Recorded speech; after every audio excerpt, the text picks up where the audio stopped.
Everyone, hi. Happy Sunday or Monday, Tuesday, Wednesday, Thursday, Friday, Saturday. We're having a sleepy day. I thought we were going to harmonize and then you just totally dissed me. Do you know how to harmonize? Yeah, because I go first and then someone else harmonizes with me. Okay. Okay. Wait, remember how we made you turn your mic up? Yeah. You're now too loud. It's clipping. Sorry. Oh just my slightly. God. Just slightly. Okay, how's this? That's much better. All right. Jack, weigh in. For now. So here's the thing, everyone. Our brains are a little foggy today. Christine is a triple threat mom, podcaster, secondary podcaster. And, what else? I'm sure there's more. Candy eater with tummy troubles. Right. Today, no tummy troubles, which is good. But I mean, not yet. I'm eating a lot of candy right now, so we'll see. Okay. Anyway, between just being a general human being and having two shows, Christine's going through it, which you haven't actually said out loud, but I'm just saying on behalf of as your friend. I don't know how you function the way that you do, and we've discussed that many times, but I appreciate it. I barely do. I'm in a point where I'm having a little mental identity crisis, and I'm I gotta sit down and write out a schedule, a mentee bee, having a little mentee bee. Just a tiny mentee bee. I think I'm gonna do for the fall. Oh, okay. What are we doing? If you are down for maybe a schedule, Mm-hmm. not a schedule, a strict schedule, but just here are my windows where I'm gonna tell Blaze and my mom and whoever is with Leona these hours I need to put aside for recording. I just feel I'm always winging it, oh shit, I have to record tomorrow, let me text my mom and see if she can come over, and then she's no, I'm busy that day, and it's just crazy. So I think I'm gonna try to. Why am I talking about this on the show? I feel this is definitely this is actually a work. We've crisscrossed into sad happy hour live. Happy hour, which is sad because I don't have to. I just said I get to miss it. I don't have to go to it. I meant the opposite. I know. Yeah. Somehow you got a doctor's note, and now Eva and I get to go to it. Eva and I are having sad happy hour without Christine this weekend. Well, do you want to know real quick? I do want to know why you drink. But real quick, okay. Can I tell you why I drink, since we're on the topic of me anyway? So I took the weekend and went on a really fun trip with Renee and her friend from law school, Lindsay. And her friend Lindsay has in Indiana a really sweet little lake house, and it's so nice, and you basically just go and lay around. There's not even internet. You just you needed that for sure, right? Max and relax. And so we had a great time. We're swimming in the lake. It was awesome. The day I leave, I'm okay, leaving at 11. So I get in the car and I drive about 6 minutes away, and I'm 6 minutes away, and my phone rings, and it's Renee, and I go, oh, mother effer, what did I leave? I obviously left something. And I answer the phone. She goes, you left your entire backpack, with your laptop, your medicine, every Christine. your probably your wallet, everything important that belongs to your you. social And I was security guard again. Yeah, that one I'm yeah, you can have it, I don't need it. But everything else I'm shit. So I'm God damn it. So I turn around, and then there's this car coming in the opposite direction. These are really narrow roads, so I turn a little to let them through. I did not see the fucking gigantic curb there, and I just exploded my fucking tire. And I get to their house, and I'm hey, did you miss me? And they were she's back. And I was hey, for real though, can someone call AAA, because my car is now oh no, completely. And so we were you know what, no, we can change a tire, right? So we're okay, let's change a tire. So we go outside, we're about to ratchet the thing up. Literally, God himself was laughing. The fucking sky opened, and it just started downpouring to the point that we can barely even see. And I'm sitting there this is not gonna work. If I'm lifting a car off the ground for maybe the third time in my human adult life, I don't think it should be in a storm. So I ended up having to call AAA. They eventually came, put on a new tire, but then they were you can't drive 4 hours on a spare tire. And I was okay. So I stopped at 9 Walmart Auto Centers on the way home, and not a singular one had my kind of tire. So I just kept having to go to Walmart and saying, "Can you pump up my tire so I can get all the way home?" So they would just like pump How up far my away little were you from home? spare. 4 hours? 4 hours, 260 miles. So anyway, I eventually made it home. Now my poor sad car is just outside, like limping. So are you, by the way. Just Me like too. You're Me too. It mentally, was a I think long you are the day. tire. It was a symbolic thing. I am like the deflated tire. So anyway, that's why I drink. But I made it home safe and sound because I was on the phone with my stepdad and I was like, Tim, but like, what will happen if I drive over? And he's like, well, the tire pressure. And I was like, no. Like, what will happen to me if something goes like what will happen to the car if worst case scenario, like this tire loses the air or whatever? Like, what will happen? He's like, well, if the heat of the tire, and I was like, no, like, will I crash? Will the car just stop? Will it like skid off the road? Will it just slowly go flat and then the beeping will start? Like, what will happen? Could not get a straight answer. So the whole ride home, I'm just like, well, something's gonna happen any minute now. I'm not supposed to drive more than 50 miles. It's one of those things where like men pretend they know, but like they universally just hope no one I think asks, it was that other thing. Because he works on cars, so like he knows. But like I think it's the other thing dads do or men do, where at least both my dads do, where they go, "Oh, let me give you the very long answer," and I'm like, I don't want to know why. I don't want to know why the car is gonna fall apart. I need to know like does car go boom? Yeah, exactly. Do I die fine? or do I just like skid off the road and like have to call AAA again? Like I was like, that's all I need. And he's like, depends on the like distant. I don't know. He's like, the rain might affect the tread on the tire. I was like, I'm done. A very dad conversation where 5 milliseconds in, I'm like, I'm out. I literally out. had to be like, okay, we'll go, and hung up. And I was like, I'm done. I really see do. Me, maybe you won't. All of a sudden feel like I'm in like a Snoopy classroom, and my dad just goes, wah. I just hear, wah, wah, wah, wah, wah. And I'm like, okay, so fucking, you have 5.5 seconds to tell me what's going on if you want me to understand. And it. I think it's because like they get in their element. He's like, I've been waiting to explain tires to you, and I'm like, he's wanted to talk to about cars to anyone probably, and he's like, this is it. Finally. So anyway, that's why I drink. I'm like, oh, and then tomorrow. So I got home last night. Way later than I was supposed to. We're recording today, and I leave early in the morning for Beach Too Sandy tour, so I'm just like really tired. Yeah, I did tell Christine, as the chairman of all naps, I was like, you can just go to bed. I'll totally understand. We can figure out recording. That's so later. nice. But then I was like, why don't we record Wednesday? And I was like, because I will be in DC with you. We could record. We know we won't when we're together. So I know. Anyway, and you shouldn't have to. You? Wow, fine. Compared to that, I'm good. Well, it was funny because you got on, like, Eva and I were talking, and she's like, your weekend looks so relaxing. And I was like, well, it was, until it wasn't. And then I was like, but don't tell Em because it's the reason I drink. And then you sat down, and you're like, guys, I'm having a day. I just dropped my vitamins. And I was like, Em's going to come in and be like, I did hear you laugh, and I was like, that's not funny. It's because it was like the exact right moment where I was like, oh yeah, that's why I drink today. Like I had to drive home like 30 miles an hour on the highway. And then you were like, I'm having such a day, you guys. My vitamin just fell on the ground. And we were like, oh no. I am having a day because I am having like some gnarly anxiety. I just don't think my beta blocker has kicked in yet. So as you saw, it fell on the ground. Right. But that was your vitamin. You call your beta blockers a vitamin. So it's a lump sum kind of situation because I have 4 vitamins and 2 medications. Lump sum. I'm like, I don't even know what that means. I don't know. I just thought Are if you you my heard dad? it would... What's happening? Just thought if I said it and in context you'd pick it up. But somebody now instead else of was being probably called like, out, wow. No, you probably it makes sense. I'm sure to somebody.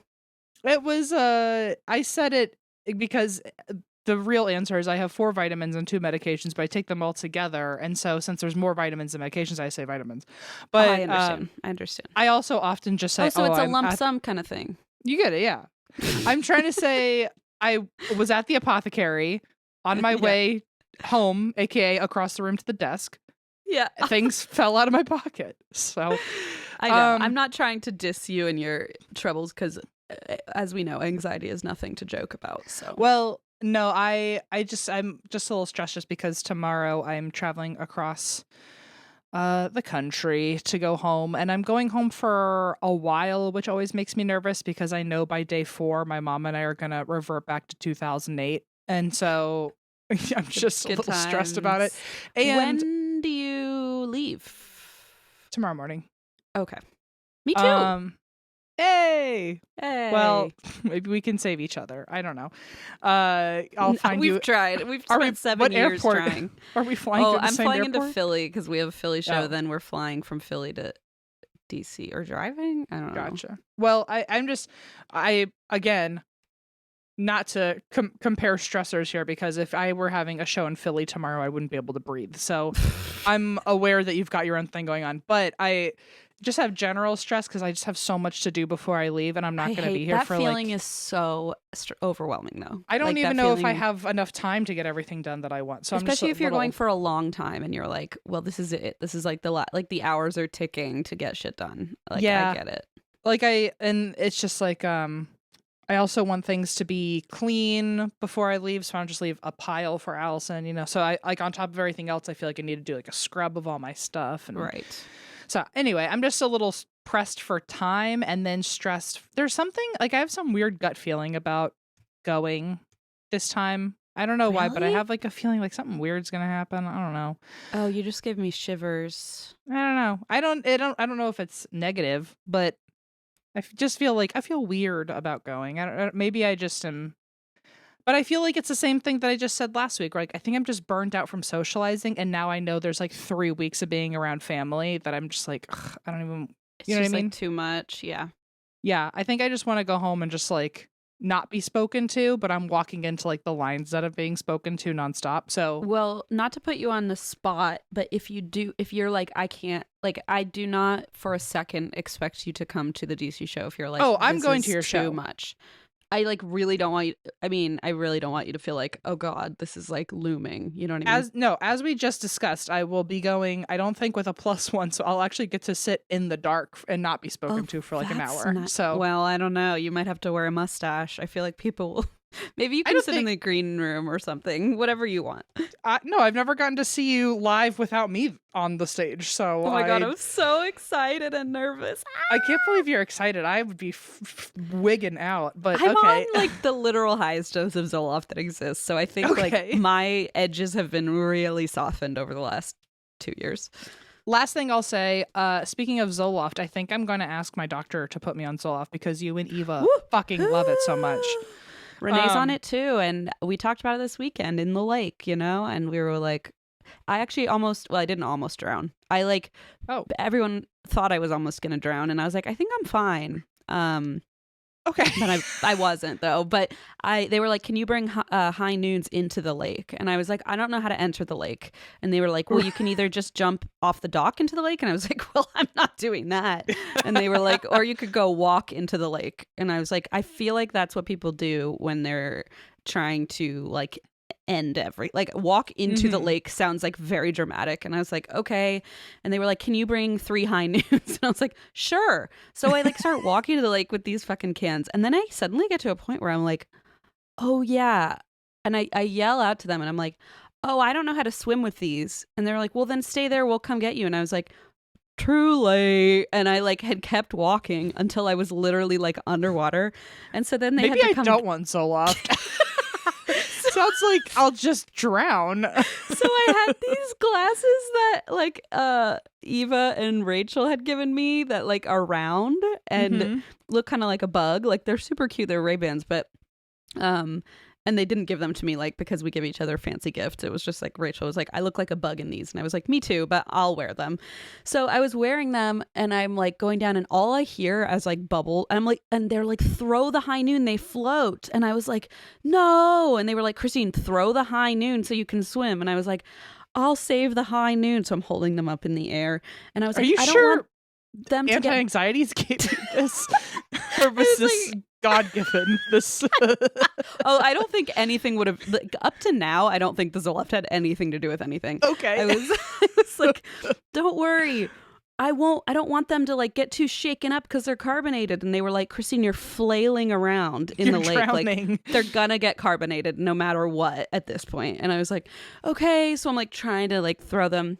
And all I hear as like I'm kind of going under and holding the high noons above my head is, it looks like John Lennon drowning, because I had those like gold round glasses on. Oh my God. And I was like, so they came to my rescue, which ended up not being as, I think I made such a scene that they were like, Christine, what the fuck was that? I was like, I can don't know. imagine, I can see someone easy breezy just floating over to you, just picking up Like, the can, just taking it floating away as you're just like And they're like, are you okay? And I was like, flailing. oh, I'm fine. And they were like, how much water? Like, you were like spitting water out like a fountain. And I was like, I don't know. I was like, guys, how do I get over to you? And then I like immediately stepped into like 7-foot water and was like, okay. Just not my brightest moment. But I think the way that You don't know Renee how to tread and I- water? but not when my hands were up in the air. Like I was like trying to like, hold, do you know what I mean? Yeah. Like I was like trying to hold them up, and they said, "Don't fucking hold them; they float." And I just didn't like believe them. I guess I don't know. Anyway, I like don't know how why this... even if it wasn't true, just like we'll sacrifice the 3 cans for you to stop looking like this. Like I'd be like, please, they would have. end it. They Please were like, end it. "Please make it stop immediately." Anyway, the point is, I don't know what the point is, but the point is, Renee and I The point are is, both good luck, M on Zoloft is what. Renee and I are in all that Zoloft, was. and we both were like, "Well, that was interesting," and like moved on. And I was like, "Okay, you know." Well, you know what's weird? So I was taking Lexapro. Yeah. And I was trying to take Lexapro, but what's so interesting, and I don't know anyone out there who just happens to like perfectly understand my body chemistry. Please make it make sense. But it gave me all of the symptoms of my like fainting spells. Like the wooziness and stuff. Like to a T though. Like I thought I didn't even cross my mind that it had to do with the medication for a while. I thought I was having a flare up or something, and it was just but then I realized it was just my body trying to get used to the Lexapro, and I was like, well, fuck some this. people take Zoloft at night because they're like, oh, it makes me a little woozy. So, or just like a little bit like, I don't know. So maybe try it at night first. So you're not like, I don't know. Yeah. I would like to I'll try it at night for sure. But it was wild. I was like, this is not worth it. So I just Yeah. I don't blame you. That sounds like a lot. it sounds like a lot, but does not sound like everything you just described. Just that talked was a you lot. directly out of Zoloft, and I apologize. No, you just talked me out of taking it during the day. So I'm willing to give it a whirl and see what happens. Give it a whirl. I think it has really done a lot for me. Where are we? Well, it's almost been 20 minutes and we haven't done anything. It's been oh my God, I'm so sorry. I talked so much. It's okay. No, I'm here for it. I don't know what everyone else is here for, but I don't think anyone else is here, to be honest. Anyway, you drink because a lot, and I drink because I have to get on a plane. So that's why we drink. For whatever reason everyone else chooses to drink this week. I hope it's we support better, more sane reason. We cheers to you. And this is your weekly reminder to drink some water, you little thirsty rats. I did bring some water today, actually. So usually I just have coffee. I need to change my Brita filter, and I'm aware of that. And so I'm kind of scared to drink my own water. Oh my gosh. You know? Those things are fine. You're fine. I'm sure I am, and there's like nothing going on in here, but I just feel like I'm just eating mouthfuls of bacteria all of a sudden. I don't think that's how water in a big metropolitan city works, but did my brain ask for your opinion on that one? No, because my brain truly, I get it. Obviously will spiral. I believe that this is now a cup of sludge. It's perfectly fine water. It tastes fine. But in my brain, I'm drinking mud all of a sudden. I think I just felt like I had to say it so that our listeners weren't like, what is there? You know what I mean? Like, so we have both sides. Well, per usual. I don't know. I don't know. I am a diva, and also You are, though. You are that. Often will find a reason to have a crisis. And today, it's about Brita filters. I am such a I don't even know what the right word is, but I have Diva? I already said that already. one. I know you need a new one, huh? But I'm a full loyalist to the water filter brand, though to the company or to the industry. Brita And now company? not to the Brita company, to the water filtering industry. And now when Oh. I know that my filter is dirty, I think all water is dirty. I don't know what is wrong with me. Anyway. Probably, well, we'll discuss that later. I'm like, probably, never mind. It's not time to diagnose you. I'm just unwell always. I just am always looking for a reason to be unwell. Well, so yeah. Anyway, that's also why I drink dirty water, apparently. Excellent. It was your idea to drink water. To be fair, nobody made you do it. It was this or milk, and I knew you'd have something to say. Exactly. Because you would have something to say, and it would be the entire show. That is honestly so true. So sorry, ever since you said I didn't ask for your opinion, I've felt very defensive, and now I just feel like I keep shouting at you, and I'm sorry about it. I'm sorry. I think you're like, you know what? I do have an opinion, and here it is. And you have to hear it no matter what. Well, I'm excited to hear your opinion on this because I am covering today. By the way, shout out to our researcher. I feel like I wanted to expand our stories. And so I've been doing ghosts and aliens and cryptids for a long time. But I also wanted to get into like more conspiracies and spooky ooky stuff. And so shout out for all their help. But today they gave me a topic. They're like, what would you think about doing the 2012 doomsday prophecy? And I went, that sounds great. Sign me up. I'm so excited. So is this like when we thought the Mayan calendar would end or whatever? Well, I guess I'll find out. Yes. So this is a combination of both our notes, because then I did my own deep dives after reading up on it. So if you don't know, it shocks me that there might actually be someone out there who was born post 2012 that listens. Impossible. Or is maybe just too young to remember. They would be 10, and I feel like they would be way cooler. We have some 10-year-olds. Yeah, that's true. We must. We have parents who let their 10-year-olds listen in the car with them. We've met quite a few at our shows. So hello to you. And also this episode won't be scary. So they're like, I want Zoloft. There's a lot we say that I'm like, do those children, are they okay? Like, I feel like we're not helping raise them in like an acceptable way, but you know, whatever. At dinner, the 10-year-old's gonna be like, this water tastes dirty. How's our filter system? Mom, where's my filter? So, okay.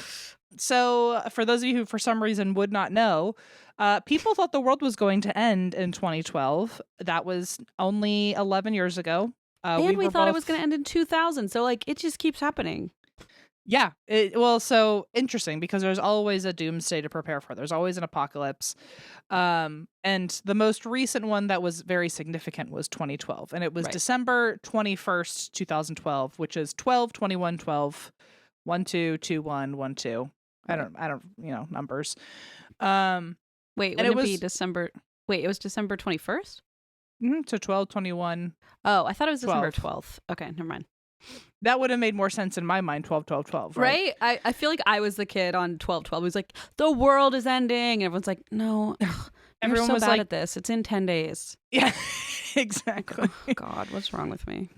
So this doomsday 2012 was the most significant since Y2K. And for those of you who were not around during Y2K and making me feel incredibly old, Y2K was in the late 90s. It was in 1999. People were freaking the hell out because Y2K, which stands for year 2000,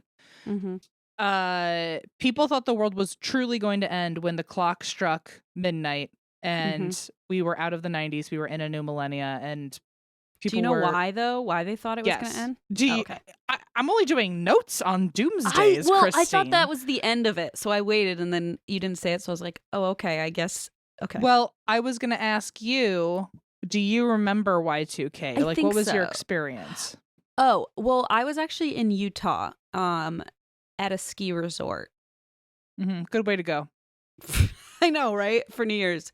And I was like, I keep hearing whispers about the world ending, but then everyone started joking about it. And we were at a piano bar at this like ski resort, and we were all dancing, and all of a sudden it was midnight, and we were like, well, we're still here. I mean, I was like 9, right? Like, how old was I? 9? You were 8. 8? Yeah. Yeah. So I was like, I was just having a good time. What were you doing? I think I knew there were also whispers, but I didn't know how serious some people were taking it. I think our parents were probably like, shielding us. Yeah. Shielding us, and also a lot of people weren't falling for it. A lot of people were falling for it, but people really did think, when at midnight everyone's at a New Year's Eve party, but at midnight the world's gonna end. And so I remember some people like not going to New Year's Eve parties that time because they were like, we have to hunker down. What did they think would happen? Like that? Oh, actually, I do know. So, anyway, I remember being at our neighbor's house for New Year's. I mean, it was a normal New Year's. I just remember hearing whispers, but I also don't think I knew what was going on because I was 7. But, so Y2K, this is because as of 1999, people were worried about their computers because up until this point, computers and digital calendars always listed their data with like a log of like a timestamp, but the timestamp always had only 2 digits for the year instead of 4 digits. So instead of saying send this thing out on June 3rd, 1998, it would just say 98. You know what I mean? Like it only registered as 2 digits. The time code only had the 2 digits for the year. Yes. So a lot of people thought that when 2000 hit, all of a sudden it would say 00, and the computer would not know what the 00 and meant. Would murder us all. They thought it would either like maybe the computer would think it was 1900, 3000. Like they thought the computer would just revert back to binary and 00. What if it thought it was the year 0? They were like, we're starting over. It's Jesus's birthday. Well, so here's a quote about it. Trouble is when the computer's clock would strike 2000, the math can get screwy. Date-based equations like 98 minus 97 equals 1. But that became 00 minus 97 equals negative 97. So okay, but like who made the computer and was like, we won't need this till 2000, or we won't. Well, I'll tell you, people have known about this problem since 1953. What? Known about this like non-existent problem, or known about? No, since 1953, people have been saying, should we do something about that? Because what's going to happen when the calendar says 00? But how is there were there computers in 1953? I think they were like big old, they were not today's computers, but machines, I guess. I don't know. Okay. But so, date-based equations like 98 minus 7 equals 1 would become 00 minus 97 equals negative 97. That can prompt some computers to do the wrong thing and stop others from doing anything at all. So when midnight hit and the year became 2000, a lot of people thought that computers would not know what time it was, so they might not operate appropriately. They might short circuit. If they have to send something out or have to file something a certain way, all of a sudden information would totally get lost. Our communications would go down. And this, again, like I said, the problem was allegedly realized in 1953, where this is another quote, they knew all the way back then that this would be a major problem that would only compound as more and more people, industries, and governments were reliant on computers. So by 1999, when all of us are now using like the super highway that is the internet and super highway, that's so good. All of a sudden, like there's so many people on a computer. That's like the decade that all of us are getting like computers at home, or we're about to. So many people are now about to either lose their information or it's going to get saved the wrong way. Right. And you might think like, oh, my Microsoft Word document is going to get saved the wrong way. But there were also like industries using like Wall Street. All of a sudden their computers would go down. So and like I bet like medical stuff, like all sorts of things. Yeah. Banking, everything. So people were freaking out that computers would just lose all their information or would like glitch on its own. They might catch on fire. They might send off the wrong signals, or they might release the wrong codes to the wrong people. Nobody knew, and that was kind of the biggest mystery of it all. That is a scary thought. I can see how that would be alarming. Yeah. And so people thought there was going to be a global computer crash that would happen the second that midnight hit on New Year's. People thought because of this, like I just said, like the computers wouldn't know what to do. They wouldn't know how to operate. They thought in places like NASA, their computers would glitch and like missiles would launch themselves. Oh, God. People thought the computers in planes would fail, and so the whole system would fail and planes would fall out of the sky. And people treated this like truly the end of the world. Like, I mean, I again only remember whispers because I was 7. I did a little looking back, and I did a little Googling of like how people prepared for Y2K. Yeah. Wow. I mean, there were people fully terrified. Preppers were having a field day. Preppers were like, it's my moment. They were like, this is my moment. This is a quote about Time Magazine from the assistant managing editor. That Time Magazine staff set up a generator-powered war room in the basement of the Time and Life building, filled with computers and equipment ready to produce the magazine in case of a catastrophic breakdown of electricity and communications. So they were like, we want to be the only remaining magazine in the apocalypse. They were like, we're going to be able to still report. Which, like, by the way, no job is worth that. Like, just like, for sure not. Just a reminder, loyalty to a company is like not that intense. Like, just if the world's ending, I do understand if you're a journalist and you're like, we want to make sure we're able to like disseminate information to people, like, right? Like if it makes sense. If the world it makes ends, sense if you're loyal to journalism and getting the news out there and wanting to be a part of that. That's great. But also, like, if the world's ending, you're allowed to consider quitting your job, you know? I'm sure they thought about it. If you think the world is ending to a point where your company has built a war room in a bunker somewhere, maybe like at least ask for a raise before you commit to writing more for them. That's as fair. People are tolerating the aftermath of an apocalypse. That's fair. Know your worth, people. That's all. So I asked Linda, of course. I said, give me a synopsis of what you remember people being like leading up to Y2K. Yeah. And she said people thought their computer. Maybe if I said this is a quote for the podcast, she would have given me some more flowery stuff. But all she said was people thought their computers wouldn't work, and others thought the world would end. Think extremists. It's like, yeah, girl, that. We already knew that. She passed the test. She said the tech field was hiring programmers like crazy. And the hardest part was, of course, the hardest part was remembering to write 2000 on checks versus 1999. Okay, so that was a hair flip from my mother. The hardest part.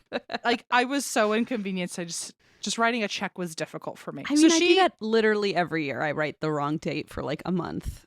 Yeah. She fully just apparently Y2K was not, it was not of a concern to her until she had to write a check. So, despite her, though, there were several preppers freaking the fuck out. Like I said, there were actual companies building bunkers to be able to continue after everything.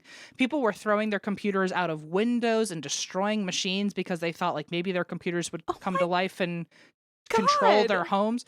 I mean, think of if a Y2K scenario happened today with the technology we have. People would be running around collecting iPhones off the street and like laptops. I mean, this was, I mean, I get that like computers in 99 were scary because they were so new and we didn't know how they worked. But think of like how people panic now about ALEXAs or like AI or like or TikTok, like, oh, they're watching you through your phone or whatever. So like if we had a Y2K, a technology is taking over the world fear today, it would make Y2K look like nothing. So yeah, I agree. Let's like keep it on the DL, guys. I don't want to start. Like, I don't have the energy for that. You know, not today. Not today. Christine has to take more Zoloft first. On this, the day of me being so tired. How dare you? Wait, can we put that on a shirt? On this, the day of my cat's birthday? I remember hearing that like 20 years ago, and I still say it. This today, on the day of my extra sleepiness, the day that I really need a nap. How dare you? So anyway, people were freaking out. They were so scared. People were quitting their jobs because they really thought the world was ending, and they were just gonna do whatever they wanted for the last week. In some places, Christmas breaks were being extended so people could leave earlier, so they could be home. Nice. So they could be home on. They could be home on New Year's, and then they could maybe need the extra time off to survive. But they had to go back to school later, I guess. I know, but that's nice if you don't believe it and you're like, oh, okay, I'm not worried, but I got an extra week off. But there were people freaking out. It also happened in 2012 where people were extending it the opposite way, where Christmas break started earlier. So it was before December 21st. So interesting that they both happened like within a week of each other, days wise. December 21st and December 31st. Yeah, that's true. Christmas time. Anyway, so everyone was panicking. Or not everyone. I guess my mom was in the room drinking wine or something. Your mom was trying to figure out how to write a check now that it's 2000. Like it wasn't hard to go from 98 to 99, but going to 00 was crazy. So Y2K happens. Christine was in Utah. I was dancing. I was having a good time. At my neighbor's house. The ball drops and midnight hits and nothing happens. Wait, Eva just texted in. I turned off the lights right at midnight and convinced even my very tech-savvy dad that something had happened. I'll never pull a better prank. Oh, that's my Lord. Evil. Yeah. Eva's dad worked in like tech and IT. So like that is a big bold move. I should have asked P. Gross what his opinion of Y2K was. Well, he was like, the lights all turned off. And then I found out it was my daughter, Eva. That's brilliant. That's crazy. That's like bold, though. That's like very brave. Yeah. Yikes. Oy. Well done, Eva. That's a prank that I wish I could. That is a good prank. If I could go back in time to play a silly prank, I think I'd steal your idea and make my mom be more scared. She said, I remember him screaming, "Oh my gosh, it happened." No, P. Gross. Oh, that poor P. Gross. He didn't deserve that. But he doesn't deserve this. I deserve the story, though. So but it was worth it for us, for sure. Yeah. Well, okay, so midnight hits. P. Gross is terrified, screaming. And the rest of us are fine because nothing actually happened. And how embarrassing January 1st must have been for other people. So awkward. There had to be someone who was thinking like, well, the day's not over yet. And it's like someone had to give it up, digging their heels, Anyway, people were like, well, I guess it didn't happen. And then like a bunch of embarrassing chuckles for and across the globe. I was only kidding, right? Were you guys only kidding? Totally. We didn't really believe it. Right? I feel like in today's world, wouldn't people just look to places with time zone changes and be like, did your computer fry? Oh, great. Wait, that's so smart. Oh, like, I remember I was in Mountain Time, I think, and I do remember people talking about that. Like, has anyone heard from California? Like, I don't know what to tell you. Did someone send an email on Hotmail from California to tell us we're all okay? Yeah. Did anyone use the one computer in this entire buildings for us to maybe email General California? Let's someone get California on the horn. So nothing happened, and people eventually just kind of moved on to the next doomsday, which was 2012. There's always got to be one. There's always one. The second one's gone. And especially, think about even, again, I always find a way to bring up QAnon. But think about even like just general conspiracy theorists that if something doesn't go as predicted, eventually you just say like, oh, well, I got the date wrong, or oh, it changed, or like, yeah, it was a misunderstanding. We just did the math wrong or something. Yeah. Yeah. Which like, okay, so I shouldn't rely on you. I shouldn't trust you. Is what doesn't seem like you know what you're doing. You're telling on yourself. Okay. Yes. Anyway, so the next doomsday prophecy became 2012. So do you remember, we were in college at this point. Do you remember hearing about 2012? Like, what was your experience with this? Yeah, so I had So that was actually the month I graduated. 12 Okay. of December of 2012. And I remember thinking, if this is the end and I just had to like do final exams, Like all this work for nothing. like I will never forgive the universe. But that that day, December 21st, my ex-boyfriend dumped me at an airport. So I was already having a bad day. It was already the end of the world as far as you're concerned. I don't know if it was on the 21st, but it was that week. Do you know what day of the week that was? That December 21st, 2012? I don't know. Whatever. I'll look it up. 2012. Do you remember hearing about it though? Like, because there were like years before 2012. Oh, it was a Friday. That is the day. That is the day he dumped me on an airport. Yep. I remember everybody saying, oh, it's the Mayan calendar has predicted it. That's what I remember. What do you remember? I mean, I remember years leading up to it, like even still in high school, people saying, oh, well, in 2012, the world's going to end. I remember high school. I guess that's true. People did talk about it. I forgot about that. And so it became a bit of, this one day prophecy, which like we just did Y2K like 8 years ago. Why are we already talking about this thing now? Now I got to worry for the next 4 years. Oh, I was going to say, isn't it literally 12 years ago? But I see what you're saying. Like leading up to. Okay. Yeah. So, I remember people saying, oh, well, in 2012, the world's going to end, the world's going to end. And I never understood why. I knew I had also heard Mayan calendar, but that was really it. Yeah. So the 2012 prediction was heavily based on the Maya long count calendar, which I learned, by the way, that it's Maya, not Mayans. Okay. Apparently, wait. Yeah, I feel like I should know that. Apparently, based on English, Mayan sounds right, but it's actually Maya unless you're talking about language, then it's a Mayan language of the Maya Mayan people. Right, like a Mayan calendar of the Maya people. So, so this is the Maya long count calendar. Gotcha. And there's often this false narrative that people believe, which was you and me involved, that Maya culture is this ancient civilization, which it is an ancient culture. But the thought was it was an ancient culture and all the people were totally wiped out.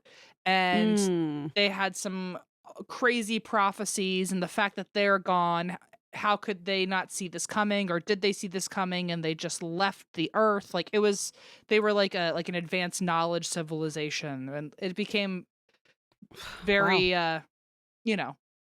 louder and bigger than it needed to be.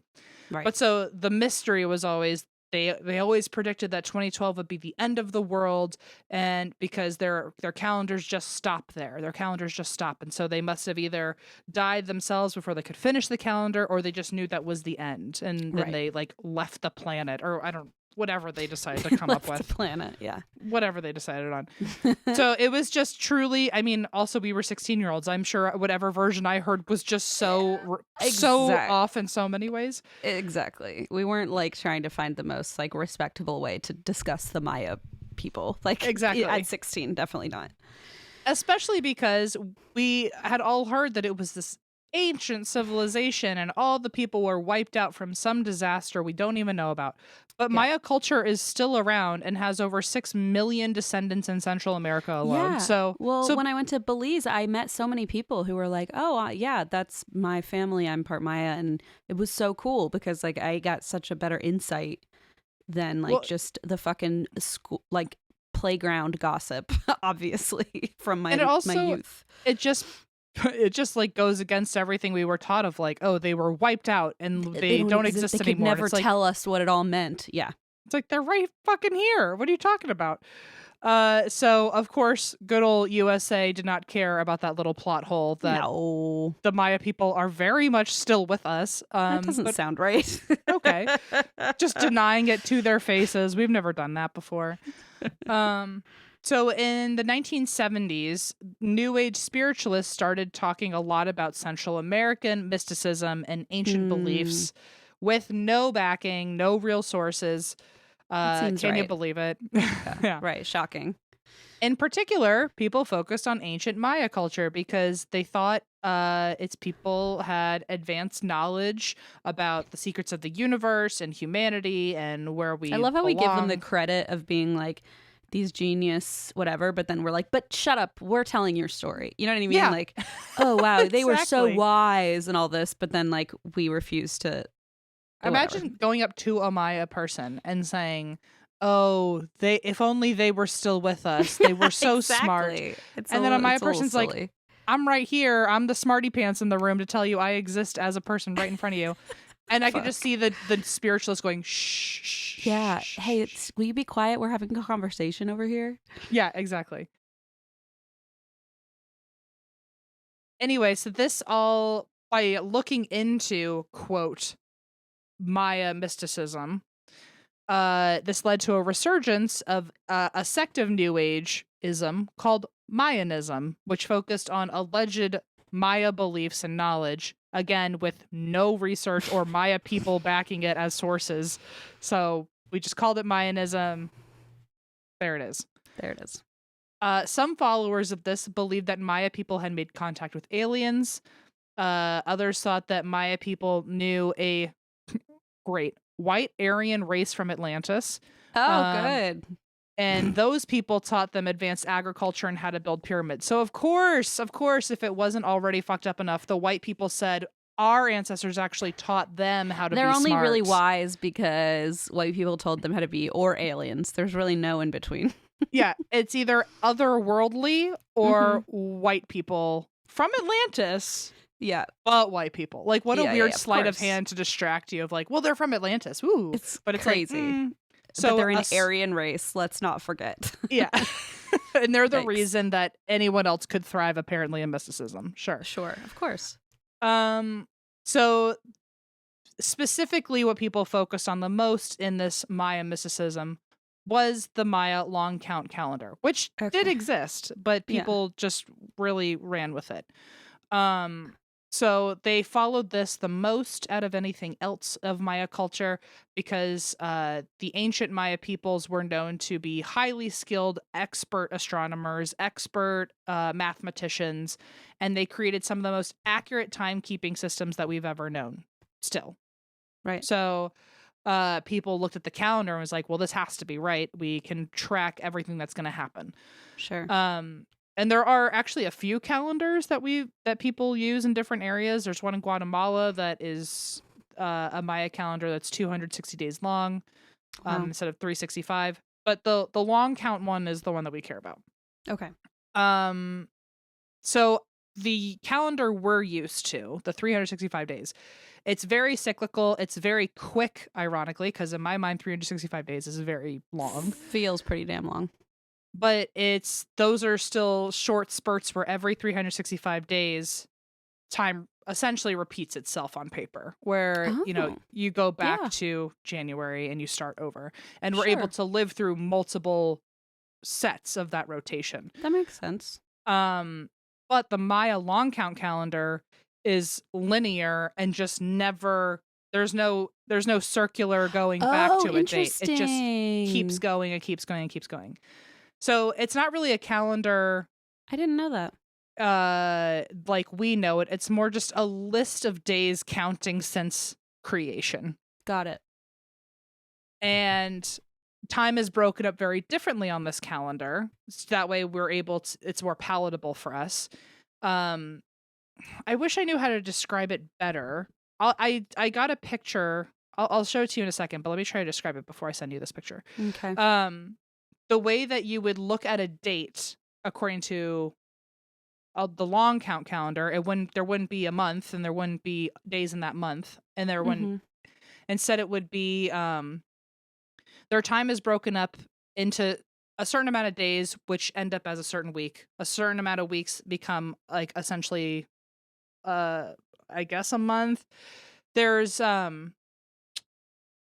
smallest quantifier on this calendar is 20 days that you and I would know. Those days are called kins. Days are kins. So 20 kins equals a weenal.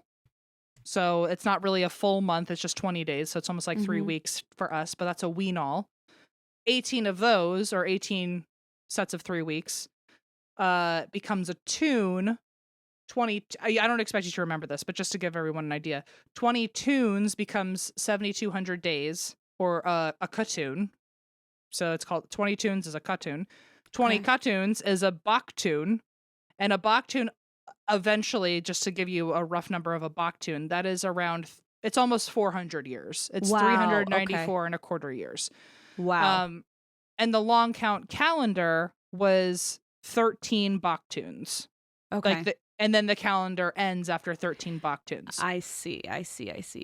So in total, 13 baktoons is 1,872,000 days, or just over 5,100 years. Dang. I watched Hank Green. I love him. And this was pre-2012. He was explaining why people thought the world was going to end. Oh. It's very weird because in the video he says, if you're watching this after 2012, and I'm like, ooh, a lot longer. But so this is a quote from him. The Maya people used this calendar to count the days since the last creation, because the Maya believed that we are currently living in the fourth creation. Apparently there were creations before us, and there's some deity history there I'm unaware of, but our creation is the fourth one. Right. Some scientists did the math and actually figured out that the date of the last creation, since we got here, was 3114 BC on, fun fact, August 11th. Okay.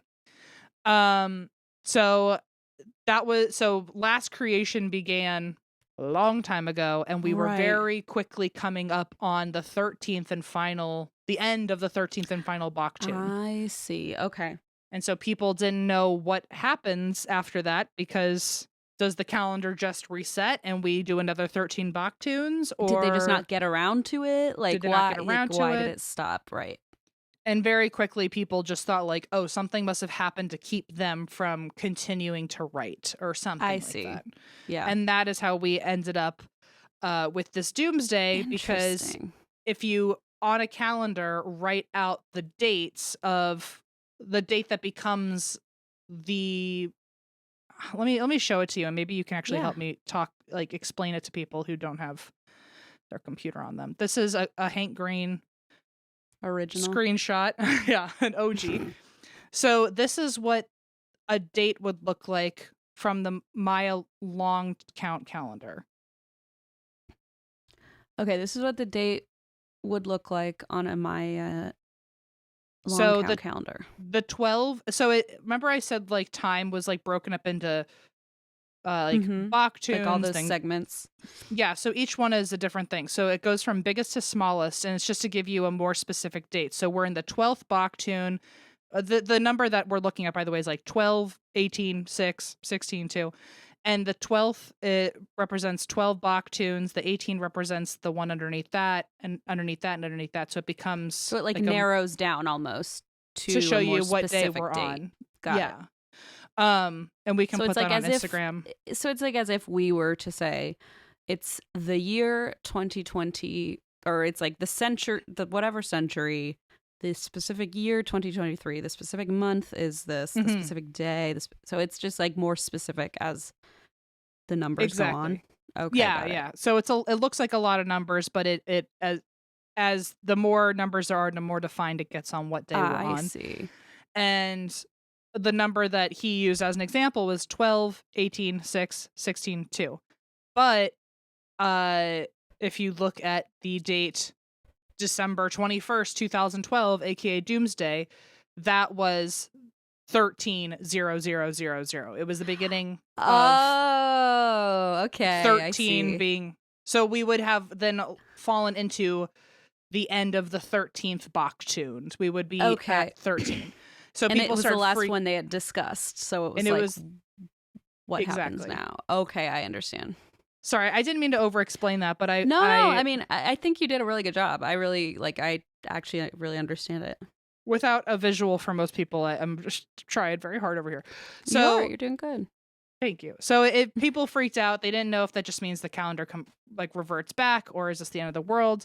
Right. It also happened to fall on the winter solstice, which, made it more significant to some people.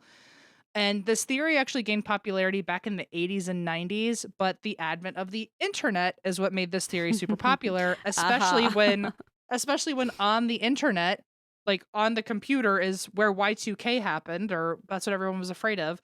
So Y2K happens. Now everyone goes back on their computer being like, well, I guess nothing happened. And people are on the forums. They're like, Reddit not is so there, fast. YouTube. Yeah. So I'm sure it was, they didn't have the word back then, but it was probably trending online that people were talking about the end of the world. And so people were looking it up on the internet and found a whole new way to They're like not dig their heels again. in. Yeah. So personally, for 2012, I remember people going nuts. This was my version of Y2K that I have some understanding of. I remember. I think I watched the Hank Green video. I'm pretty sure I remember being Oh, like, really? guys, this isn't. But my school was also like so nerdy and like whatever that I think everybody was like, you guys, actually, the Mayan calendar, I think everyone like immediately was like, if you believe that, you're dumb. So I was like, okay, I don't know. Well, I remember people freaking out, not around me, but I remember hearing about it everywhere. This was also probably different than Y2K because everyone had internet now, right? So that is true. So it was probably hotter than Y2K. It was actually trending places. People had phones in their pocket at this and now point. Like our age was like online and being like, oh no, this one's the real. Like I feel like when we were younger, it wasn't relevant, but now like our generation's using the internet and talking about it. Yeah, some of us had memories of Y2K, so it was just like something like a jumping point. I remember going into stores and seeing ads everywhere for like survival boot camps, which apparently apparently their numbers went up like crazy, or their clientele went up like crazy. I remember hearing that like bunkers were being made years in advance. Like in 2007 and 2008, people were making bunkers that would be ready by 2012. I remember there being at the grocery store that was at my school was called Harris Teeter, and I remember they just had like overflow of like freeze dried emergency food as like the thing they were trying to sell off the racks, and it was, I mean, people were buying it like crazy, thinking that they needed emergency food. Oh Lord! Do you know what my favorite? I remember Heidi and Spencer of the Hills. Yeah, of course. I remember reading something. Someone fact check me that they I'm so excited to hear whatever this is. Apparently they spent like most of the money they made from the Hills like on purpose because they thought 2012 was the end of the world. No. So you mean not on like a prepper, you mean they spent it just to be like, well, the world's ending, we might as well go out with a bang. It. Yeah. Girl, what? No. I think what Heidi, were you thinking? Spencer 2012 money? I don't know what to type in. I think that's probably good. Okay, HuffPost. Heidi Montag, Spencer Pratt spent $10 million anticipating Mayan apocalypse. $10 million? I mean, that's a lot of dollars. Okay, in a recent interview, Pratt revealed he and Montag spent all their cash before doomsday. So you were 100% right. We've made and spent at least $10 million. The thing is, we heard that the planet was going to end in 2012. We thought we've got to spend this money before the asteroid hits. Dude, come on. Here's some advice. This is a quote for them. Here's some advice. Definitely do not spend your money thinking asteroids are coming. Great. I needed that information. Thank you. I would give my friends $15,000 for their birthday. Christine, are you listening? Just cash. I would buy people. I would buy people cars. Every valet I met got a couple of £100 tip. I would pay people $200 just to open doors for us. Which, holy shit! People were like, "Whoa, these guys are really generous." Yeah, they had to have, like, in today's world where there's like TikTokers that are servers and they talk about serving celebrities. Yeah. I wonder if they're like, oh shit, like if I ever, there must have been rumors in the serving industry of like, imagine like in 2013 though, when they tip like a normal 20%, you're like, what the fuck? I thought you gave out hundreds. Anyway, wow. Fair. So that was my favorite. I remember hearing about that and being like, what in the world? That is bananas. I had no idea. And 10 million is like a shockingly large amount of money. Like, Wow. I'll never know that. I'll never know that number. I just thought you were gonna say like, oh, they spent like $100,000 right before, but 10 million, like they were trying to go through. I remember something about them like trying to blow through everything they'd ever made, which is like just like wild. Because like, what if you're wrong and the Like, world what? ends and you've got a mansion that you have to like pay rent on or something? I don't know how buying a mansion works, but probably like that. That sounds right. you're still renting, yeah. You're still, I mean, don't those fucking YouTubers rent mansions? Like, I think people do. Anyway, I thought that was crazy. So people really did think the world was, a lot of people thought the world was ending, especially the people who have really like leaned into this after they believed in Y2K and that didn't happen. So now they're really almost probably hoping for it just so they're not proven wrong twice. One guy actually spent more than $100,000 building his own Noah's Ark, which like, how is that going to help? Who said a flood was coming? He's like, oh, you said a meteor? I thought you said a flood. It's like, boy. Yeah. And like, are you really, we've all also thought like Noah really collected 2 of every animal. Like, was this guy going to do that? Or did he just want a fucking ark, you know? He's just like, I have my dog. That's it. Right. Yeah. Anyway, so I think that was kind of crazy. There were NASA scientists who were getting asked constantly about if an asteroid was coming, if the world was ending. There's one NASA scientist named David Morrison who said that he was getting emails from adults and children saying that they wanted to know how the world was going to end so they could accordingly plan to end the suffering in advance. Oh, what? Know what I'm saying. Oh my gosh. Oh no. So people were truly prepping to hurt themselves and end their own lives before the actual end of the world came so they didn't have to suffer.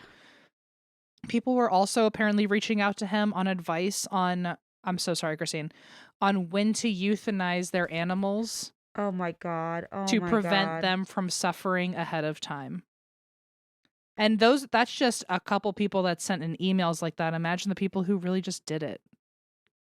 You know?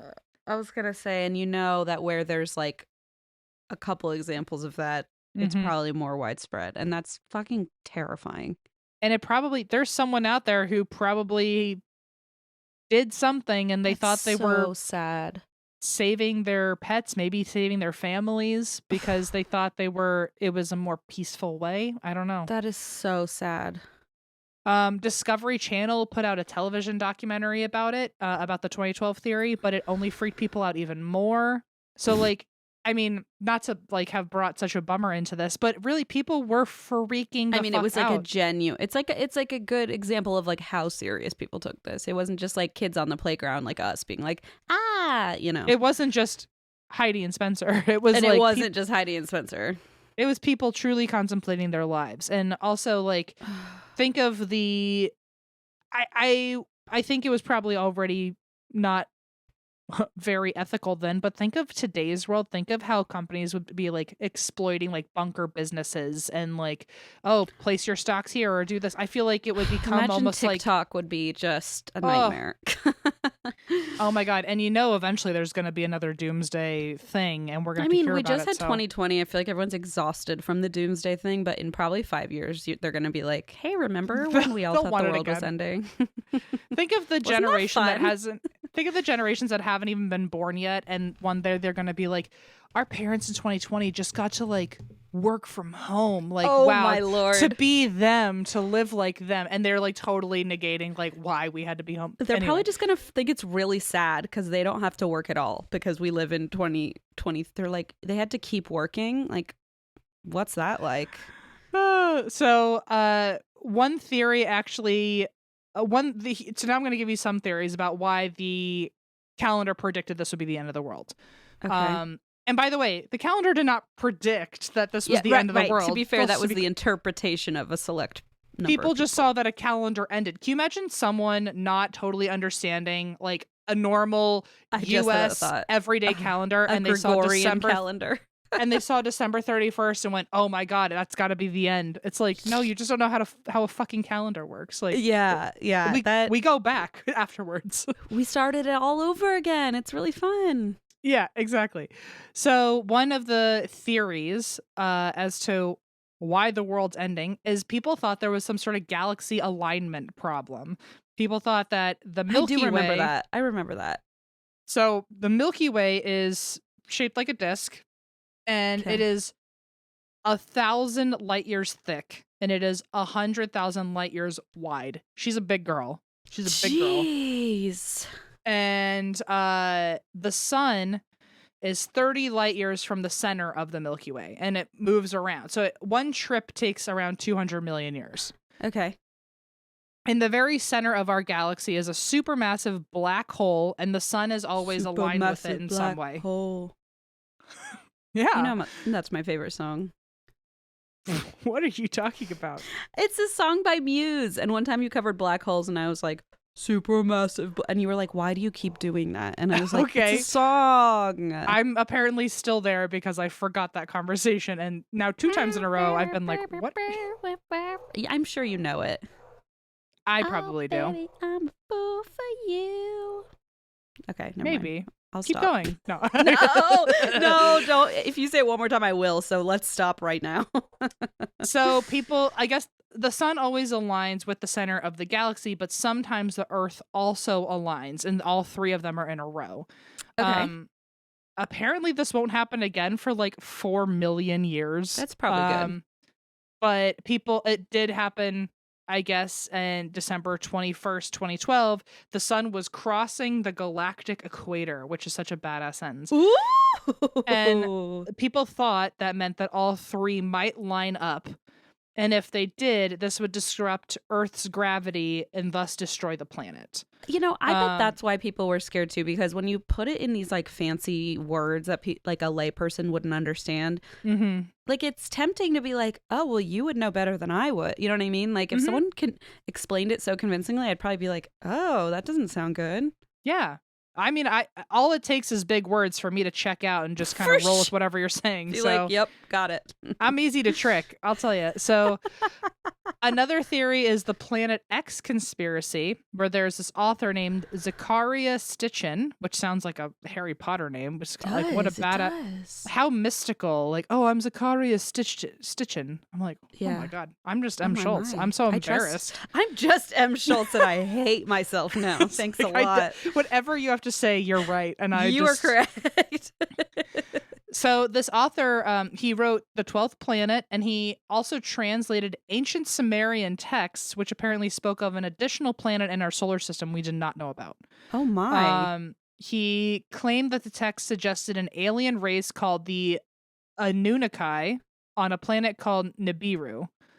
Oh, okay. I don't know how true this is, let's be clear. It's starting to sound like Star Trek a little bit. It's giving QAnon a little bit. But maybe they're right, and I don't know, but I have never heard of it before.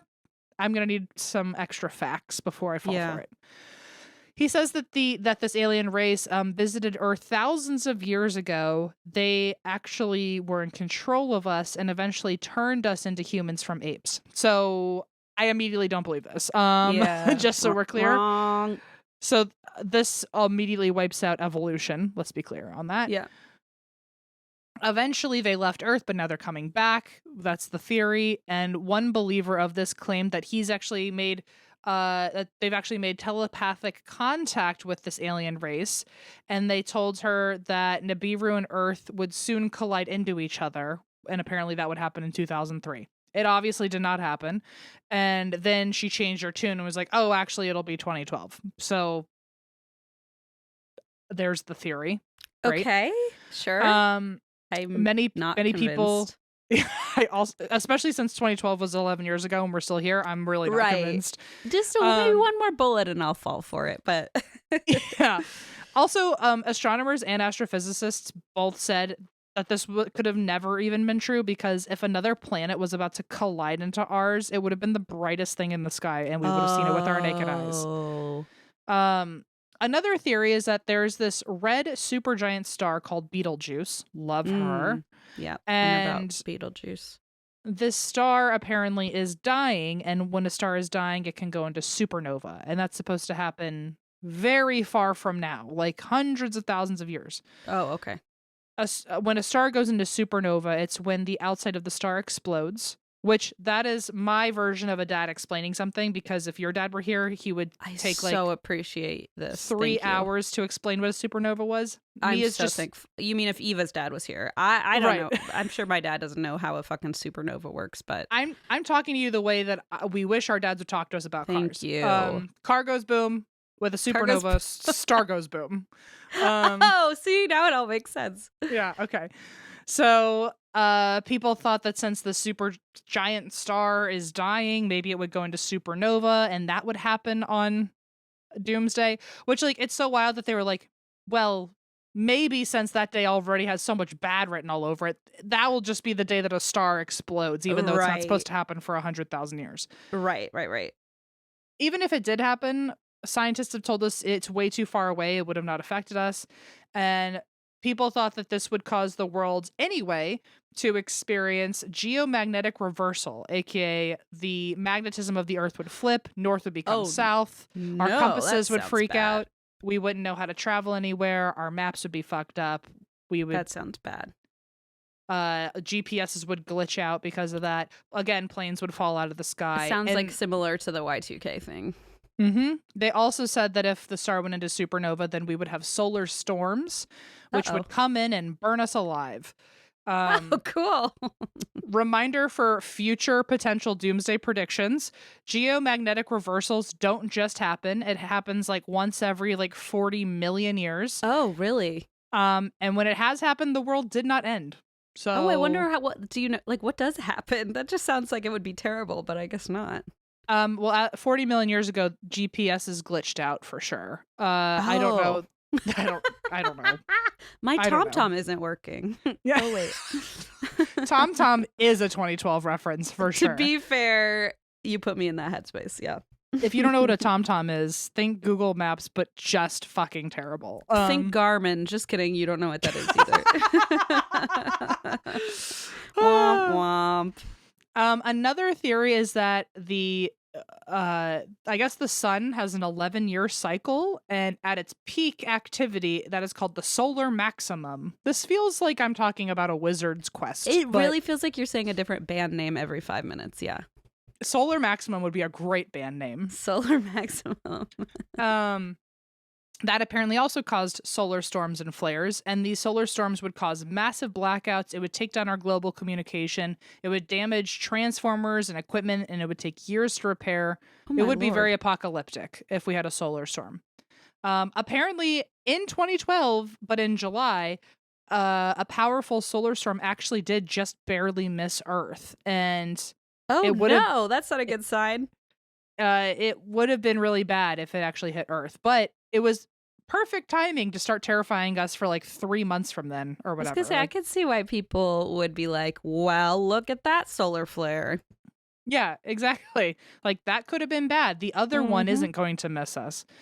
So December 21, 2012 shows up and nothing happens. And people are like, oh, what the fuck? Twice now this is happening? Twice I'm being embarrassed? On. Since then, people have had a whole bunch of theories as to why we missed the apocalypse, because they refuse to believe it just didn't happen.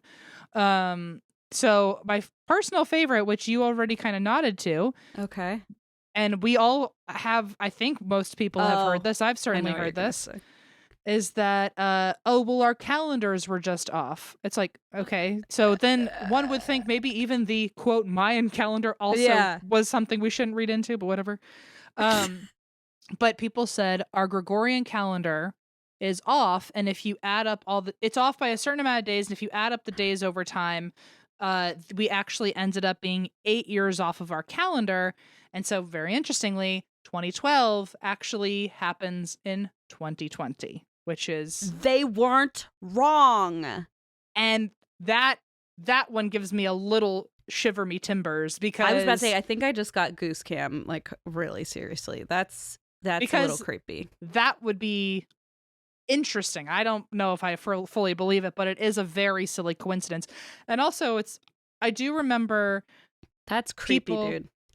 I remember people saying that way before 2020. If I only started hearing about it on 2020, I'd be like, oh, now we're looking for explanations. Yes. But I do remember people saying, "Oh, 2020 is the year. That one's really going to mess us And up of because course we were it's 8 like years off." Boy who cried wolf. So we're like, okay, yeah, 2020, so scary. And then it like Yeah, ends up actually being a nightmare. if you predict something's going to happen every year, eventually you're going to be right. So That's a fair point. That is a fair point. Like eventually something terrible is going to happen. But man, 2020, I mean, how many I don't think there's a person out there these days who hasn't said 2020 felt like the end of the world. It Like was an the end of the world to a lot apocalypse. of people. It was Dude, it was literally. certainly symbolically, metaphorically the end of a world we knew, because Yes, fair point. time has changed since, and we really can't go back to a world pre-2020. I mean, we can Yes. try, but people are going to talk about it. So however, as bad as things are, if that's true, we technically survived the apocalypse. If 2020 is Fuck 2012, yeah. we survived. But instead of here's another theory too, is like, oh, well, did we survive the apocalypse? Like, was that the rapture and all of us that have survived, are we just like leftovers? The heathens unite.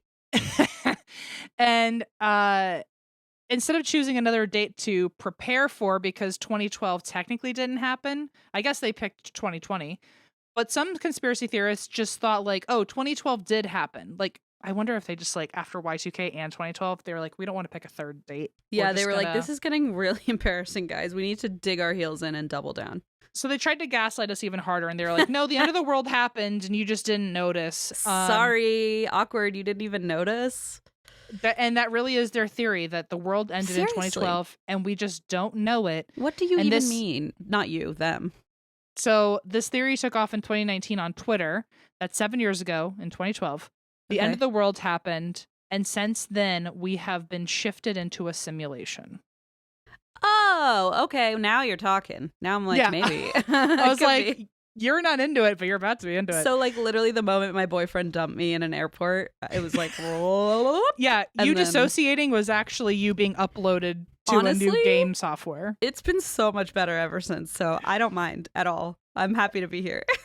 So apparently our minds, when uploaded to this simulation, didn't notice the time shift, and so it felt like our lives didn't change at all. That's a very convenient explanation. We just Isn't it always noticed. Isn't it always convenient with a conspiracy theorist of like, Fair oh, point. it happened and you didn't even notice, and so there's no way to prove that I'm wrong. It's like okay. it's always that double-edged thing of like, well, you can't not prove it. Yeah, it's like, okay, I guess so. Let me smile through this pain. So if this shift into a simulation did happen, yeah, this is also where conspiracy theorists just are grasping at straws to make points. But I guess if I were a conspiracy theorist, I would probably fall for it. I'd at least think, oh, that's a nice touch to your creativity. yeah. People think in this shift into a simulation, it would explain things such as glitches in the Matrix or mass memory errors like the Mandela effect. Because our consciousness it might have been warped during the shift, or that's kind of creepy. Or we're all trying to remember a time before now, and it's all kind of cluttered. And the one thing we remember is the series Berenstain Bears. That's all we can remember. Bingo. Yeah. Anyway, I do think that's creative. It's a good. It is. It's creative. Don't get me wrong. Another theory about the simulation is that in 2012, another big thing that people talked about was the existence of the Higgs boson particle being confirmed. Do you remember hearing about that at all? Yeah, I remember that being a humongous deal. It is a big deal. Explain it to me again. All I know that like I heard stories about like it's going to be the reason we can time travel one day and all crazy stuff. Like it became like a sensation. Stephen Hawking said that it had the potential to lead to the entire universe's destruction. So and then we're like, we time travel. Yeah. It's like, get me out of here. Is anyone listening? Apparently, if it wanted to, or if it did destroy the universe, it would create a vacuum that ate the entire universe. I like how you said if it wanted to. Like if it had free will. If it was hungry enough, it could eat the entire universe. I've been that hungry. It's possible. I mean, to be fair, you might be this particle. So maybe that did happen and we got eaten into our universe and somehow got shifted into a different reality, or maybe that's when we got uploaded into the simulation so we wouldn't feel the pain of being eaten up in a black That's hole. nice. That's thoughtful. Some people believe this shit, and it's crazy. It's a little much. Here's my personal favorite, and I want to believe it's so fucking bad, and you'll know why.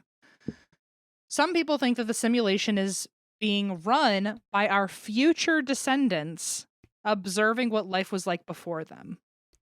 Ew! I just got chills. So it's like they're going through a photo album of us, but they're playing Sims with us. So are we... Can you hear me? Hello? We are on Are we to becoming you. self-aware? Are you going to put me in a pool and take out the ladder now because I'm becoming so self-aware? Get me out, please. Hasafwa, hasafwa. I want out. Anyways, that's my personal favorite, that like our own descendants are in charge of what happens to us, which is like incredibly so eerie. creepy. Yeah. And a final theory is that if the world has already ended, there's a chance. By the way, there's no chance. But okay. That the only reason that our simulation, the simulation we're in, was created because our reality split when 2012 did end. So the end of the world happened, doomsday apocalypse, and our consciousness somehow split from our physical body. And now we are living in a world created by a mass consciousness. And in the other world where our physical bodies are, they died in 2012. And all of our brains are just ghost consciousness of who we were. Ew, what? Super creepy. Did you ever watch Severance, that show? Mm-mm. It's so, like, it's really good. It's really, really good.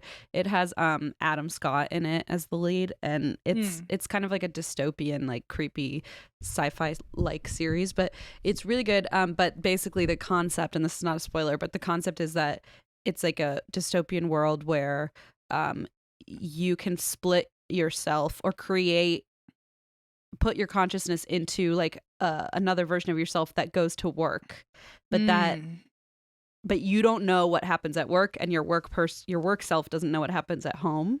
So I have not seen the show, but it seems lovely in practice. I'm sure that's kind of the point. Is like, of course, it's like supposed to be like utopian, and then it's like, but you're putting a consciousness that you just don't. You can ignore it, but then it's like stuck forever at work. So also part of you is always there.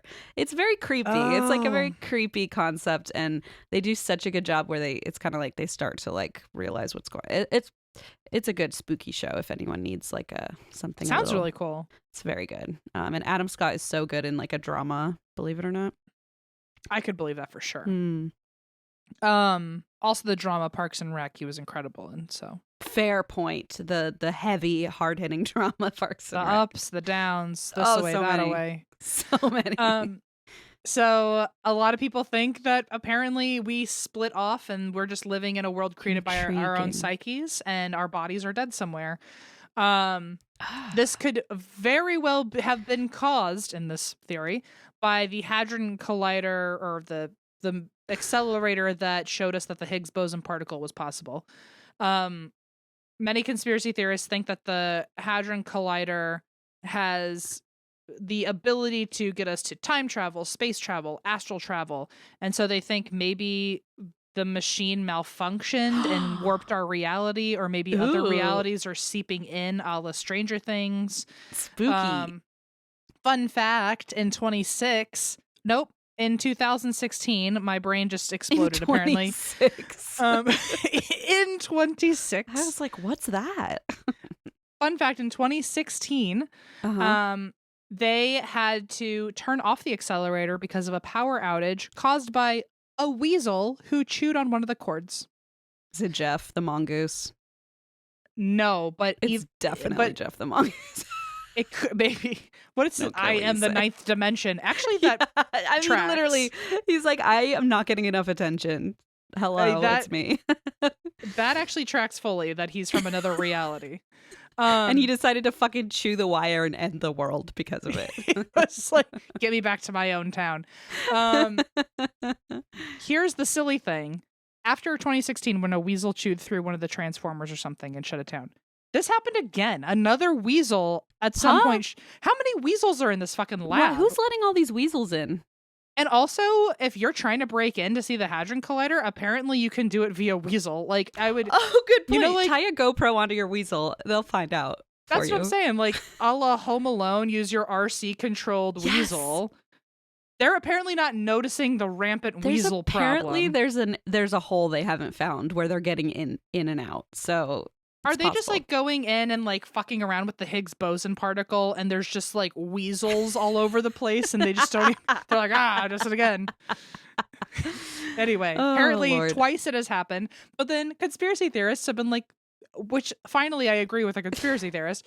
They're like, there's no fucking way that like one of the most max security science labs had two different weasels on 2 different days chew through the Hadron Collider that is in Okay. charge of our Higgs boson particle. So they're saying And- it's a fucking conspiracy? So they're thinking it's a cover up for like maybe the machine malfunctioned in a different way and caused this split in reality. Oh boy. And they're like just using weasels They're as like, an excuse. another weasel. It worked the first time when we told you. Eventually some like pet control has to be brought out, right? Like animal control has to go. Imagine just- them being like, we can't tell him it was another, like if it really was another weasel, and they're like, they're literally not going to believe us. And it's like, well, I get that there's like it's a lab, so maybe they have like mice or something, but if you told me yesterday that there were weasels there, I wouldn't have even it's I a would have never rampant weasel thought- problem.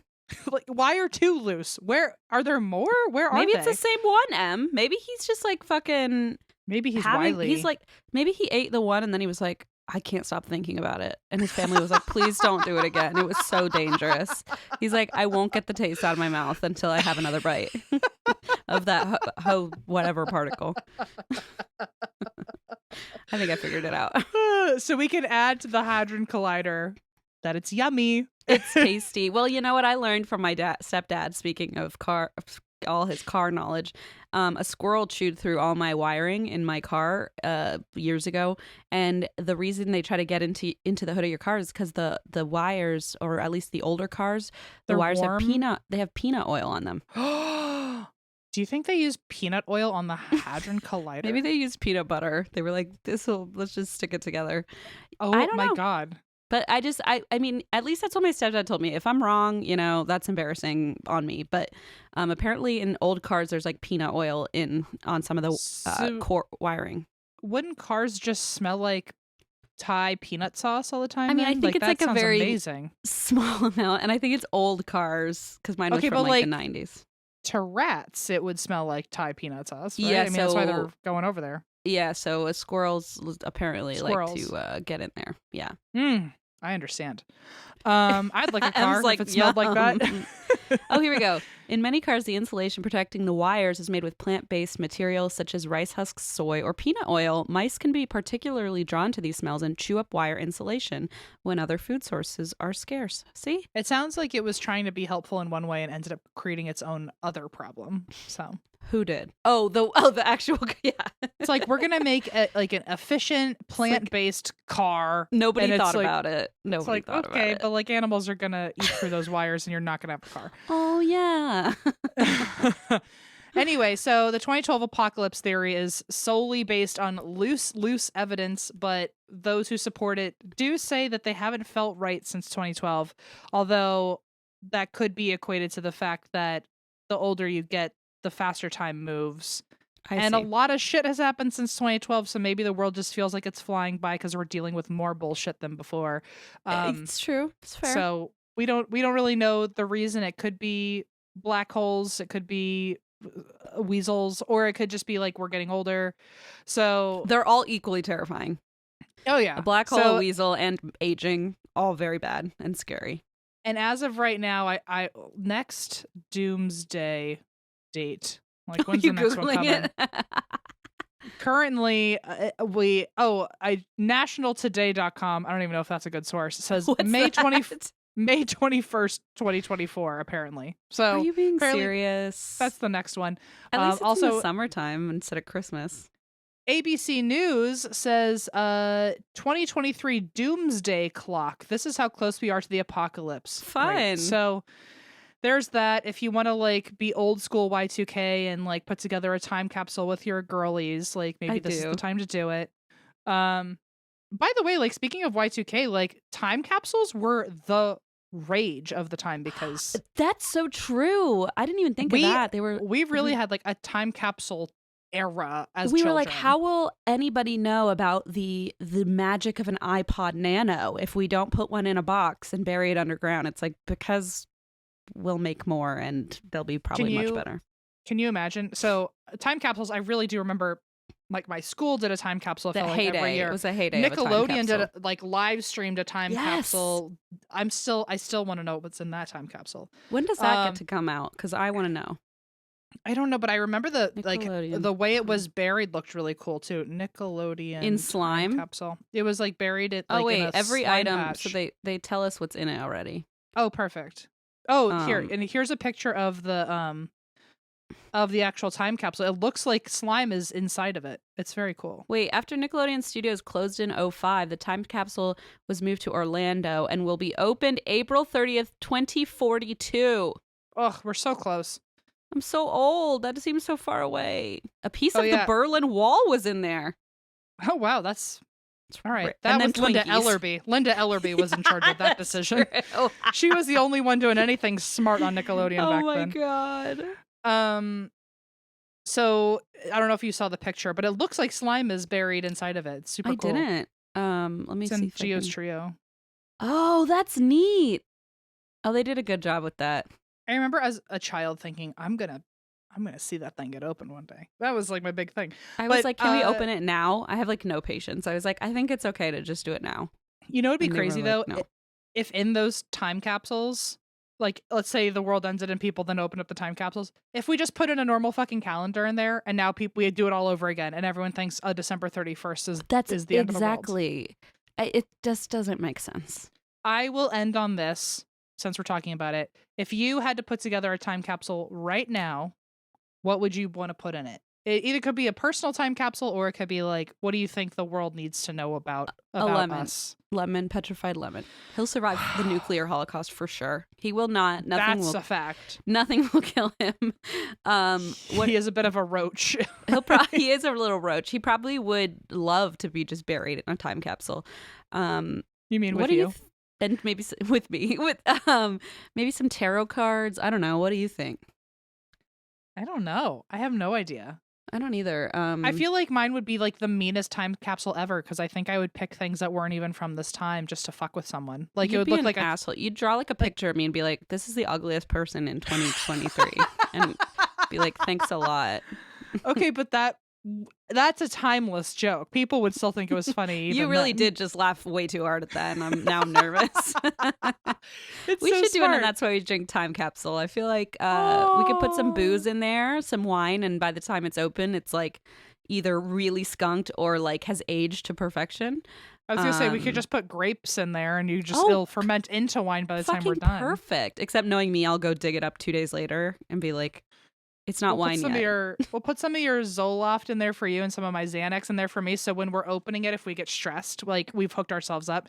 You know, I love giving future me gifts. Yes, right? But I know that also I will be like, oh, I'm running low on Klonopin. And I'll be like, where did we bury that thing? And then I'd go dig it up and be like, it must have been a squirrel. We put peanut oil in there. So he probably got into my Xanax. I don't know what to tell you. I do think that we should build a time capsule and then just put a bunch of presents to future us in there. And then when we dig it up in like 10 years, we just have like a big party and open our gifts to ourselves. That actually sounds fun. Did I tell you that I actually did bury a time capsule once? Or a box of treasure, actually? No, that's very fun. What is in it? Do you know? It was super fun. So like my like pseudo stepdad growing up, he and my brother and I created so he actually had this box that was like an army grade metal box that was like totally perfectly sealed and like weather resistant. And so he's like, wouldn't it be fun if we made like a time capsule and buried it in the park? And we were like, hell yeah. So we put all sorts of stuff in. Like we each wrote a little note. I think I was probably like 6 or maybe even. So it's giving Y2K. Maybe. Literally it could be. And we wrote all these little things in it. And then I remember we put just some tchotchkes and like stuff that I don't know, seemed relevant at the time. And then we put a note with our names and a phone number. And like years later, I got this Facebook message. And this guy said, I found your treasure box in the park. He said I was metal detecting and I found it. And I'm like, I mean, this was like probably 12 years later. And I was like, oh, and I'd forgotten about it completely. And he's like, are you friends with this person now? Are you going to, was it Blaze? Did you get married and have a baby with him? Honestly, let's go with that version. It's much more romantic. But the guy was like, I found it in the park. And we were like, holy crap. And like, Brian, my stepdad, didn't even like live in the town anymore. So the number he had put was his landline, which was like not connected. Sure. So what he did was like, he found me on Facebook, which obviously back in the 90s we wouldn't have known. But he's like, so I found your name and like looked you up and messaged you.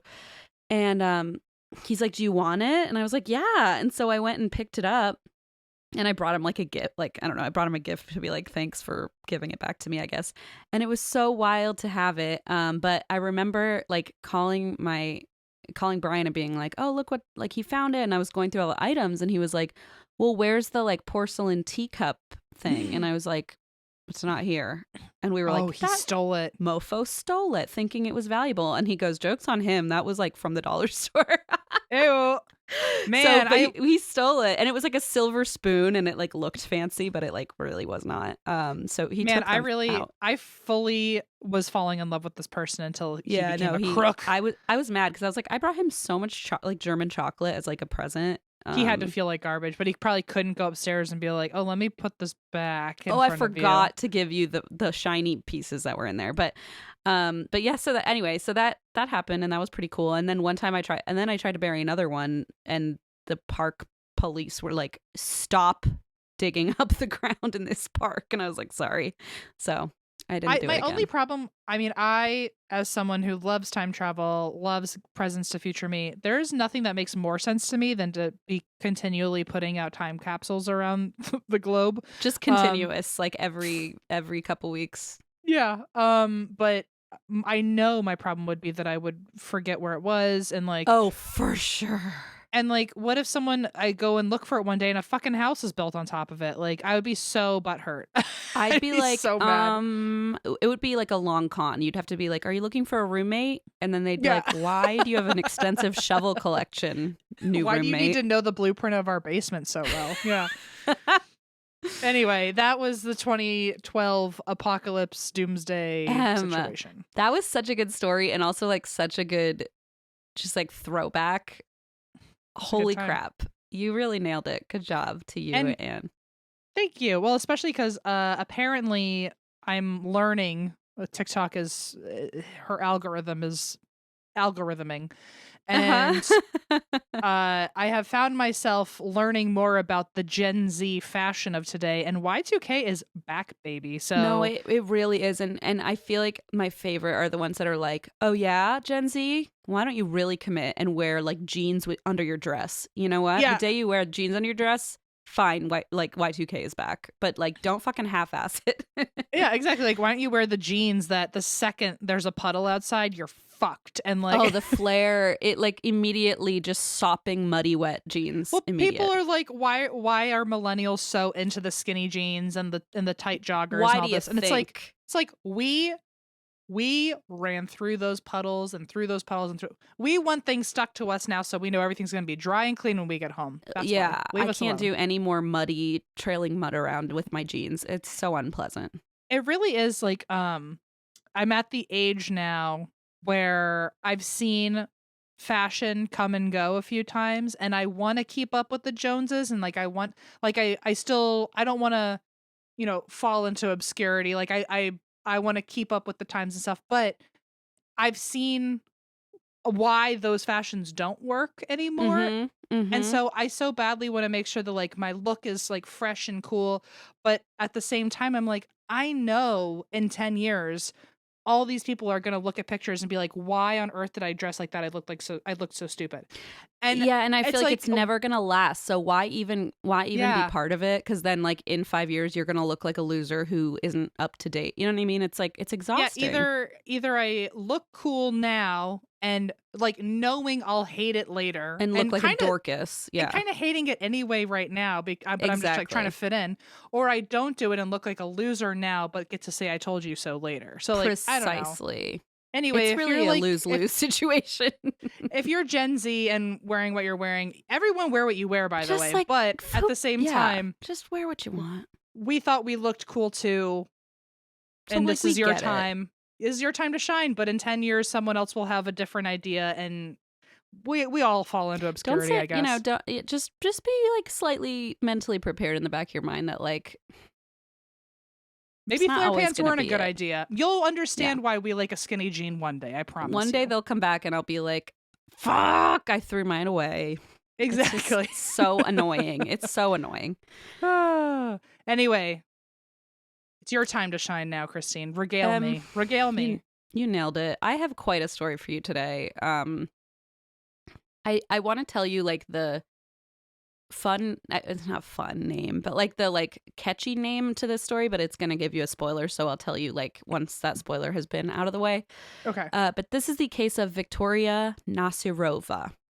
Oh. And it is a doozy. So we're just going to jump right in because there is not like too much background information before the actual like events of this story occur that we have access to. So I'm just going to jump right in.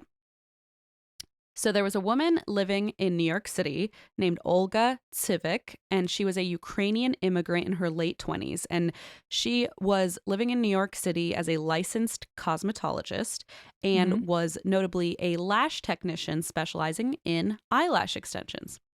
Okay. So Olga herself, she was reliable, professional, and she had a studio in Brooklyn where she did all of her work out of. She had her appointments in her Brooklyn lash studio. She was described as trusting and kind, and she did her best to accommodate all of her clients except one woman. This one woman put Olga on edge, and her name was Viktoria Nasyrova.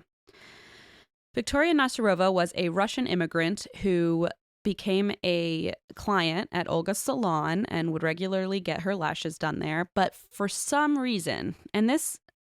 it's like a go with your gut thing. For some reason, from the time she became Olga's client, Viktoria tried really hard to strike up a friendship with the lash technician, with Olga, but Olga was just like not having it. And Olga was a very friendly and open-minded person, but she was like, something is rubbing me the wrong way about this woman. And, you know, was perfectly cordial with her, kept her as a client, but just did not want to meet outside of work to become friends. Listen to your gut feeling, folks. Listen to it. Yes. On top of that uneasy feeling, there was something else very strange about Viktoria that made her uncomfortable. And that is that they looked almost exactly alike. Ew. I know. Like, Viktoria struck Olga as her own doppelganger. And it's just like eerie. I'm going to send you a photo. And I think like the notable thing here too is that you know, our researcher made a note here too. Like, you think about it, and if you are told by somebody like, oh, they look just like you, or you look like that celebrity, oftentimes you don't see it. You know what I mean? But like, she you're saw like, it. I can't see it. But she looked at her and went, oh no, like, we're basically it's like looking twins. in a mirror. Yeah, exactly. So let me send you a photo of the two of them just to give you like an example. And so the woman on the left is Olga, the lash technician. The woman on the right is Viktoria.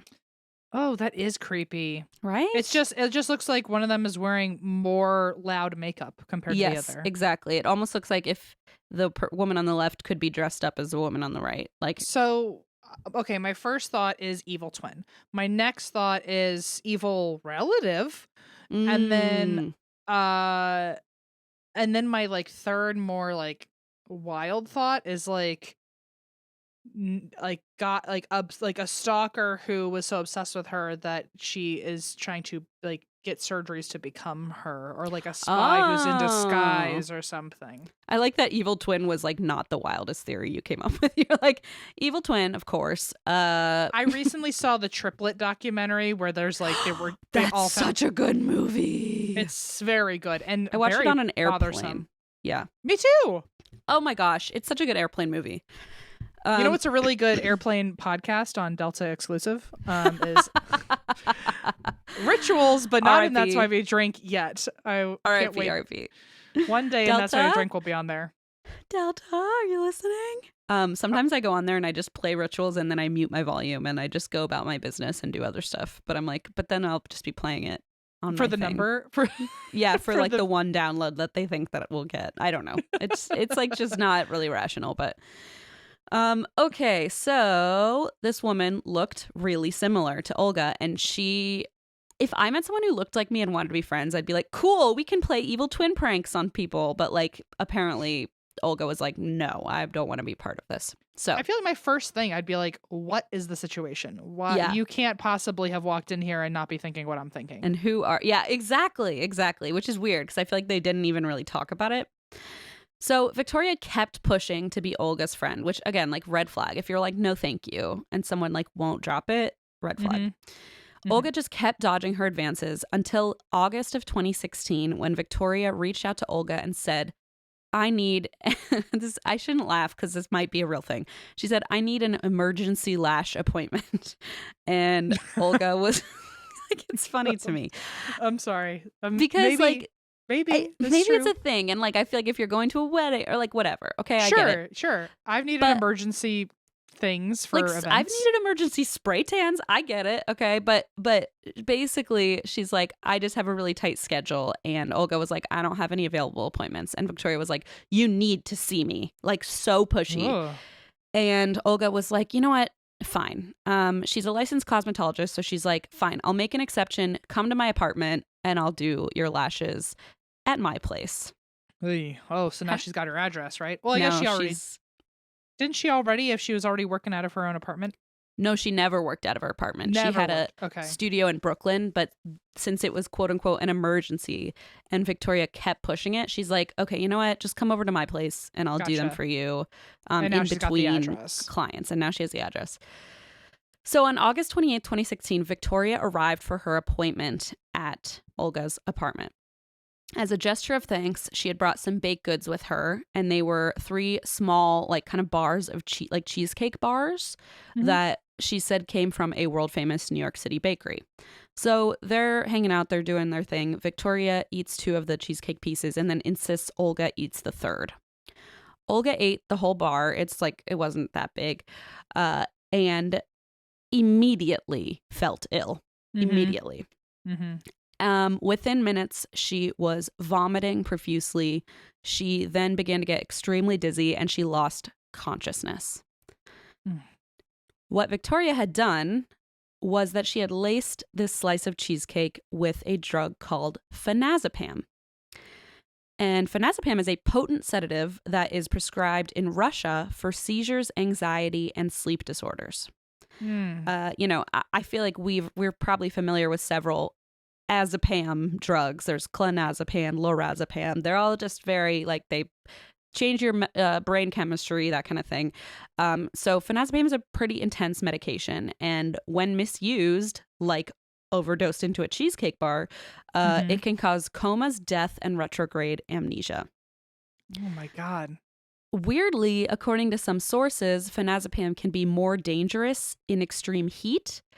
And this is relevant because Viktoria probably knew that fact, because even though it was a hot day in August in Brooklyn or in New York City, she turned up the heat in Olga's apartment all the way. Oh.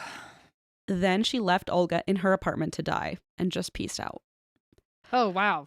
And that's okay. Yeah. So according to a witness, Olga's neighbor, Viktoria stopped by the next day. She had presumably, in my mind, she was coming to check if she had died, right?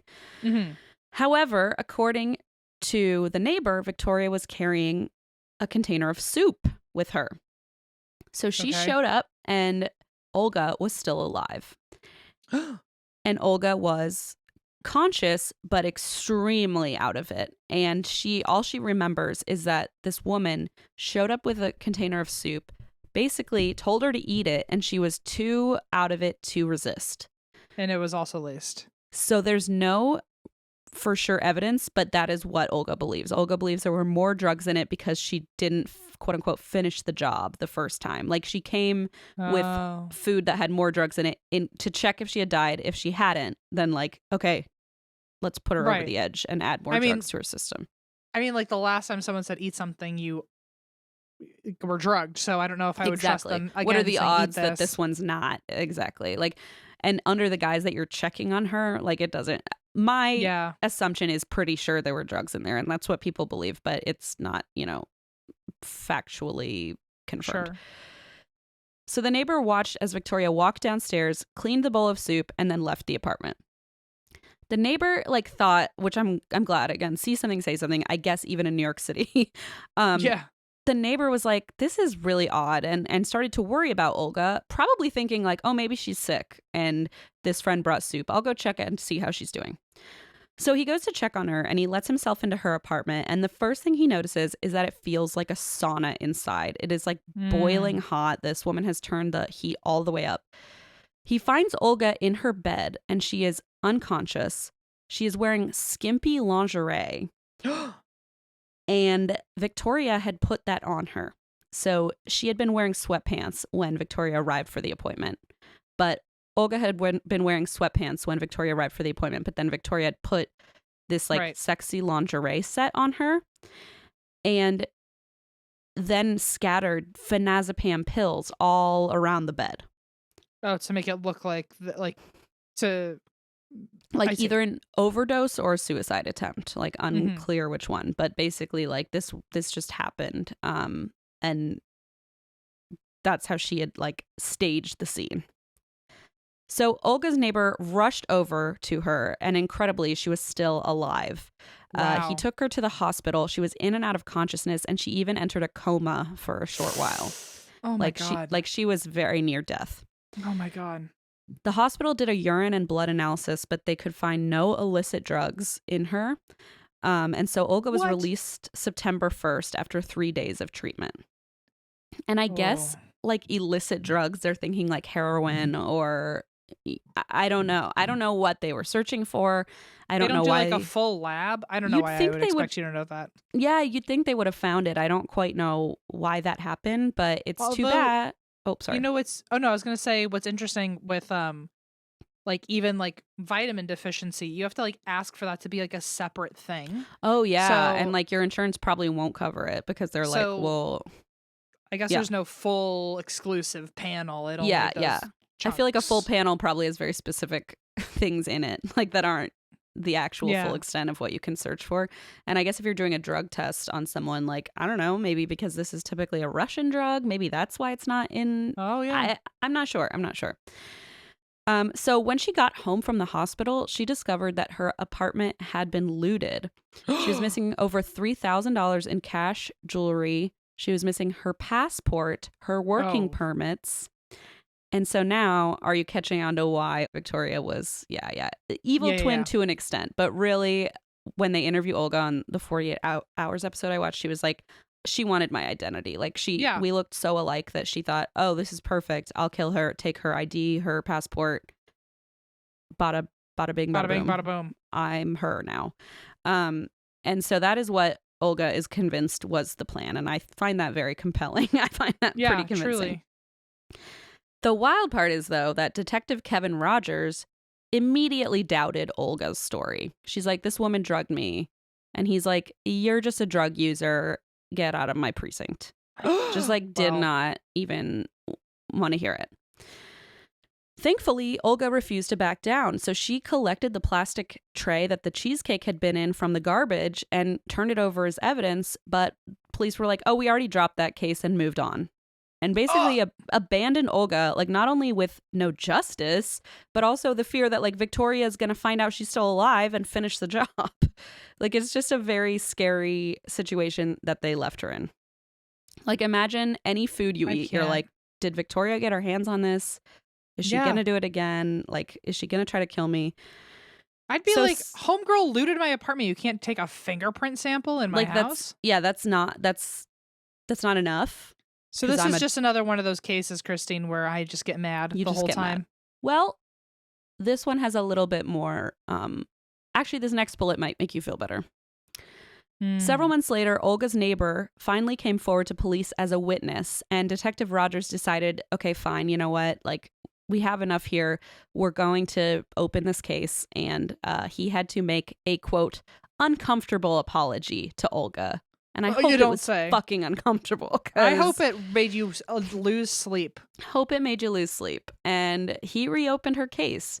So police were now following Victoria's trail.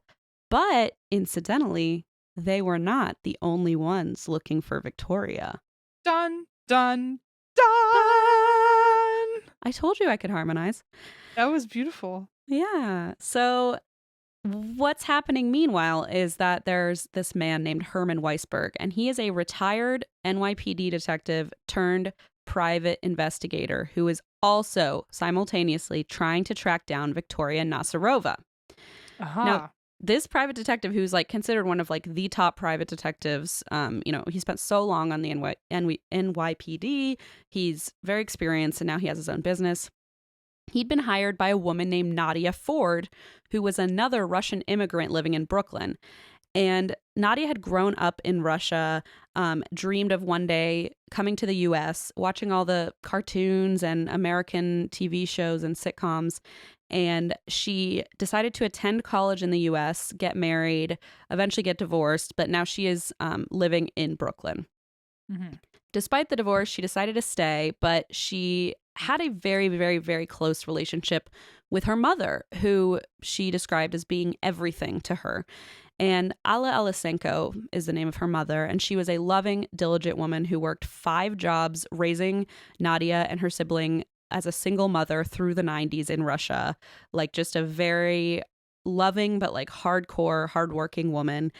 And ever since she left Russia, Nadia said she spoke with her mother every single day on the phone. And wow, I've seen that. Like, when my mom moved to the US in her 20s, like would call my grandma every single day, because like it's really hard, to move to a new country alone.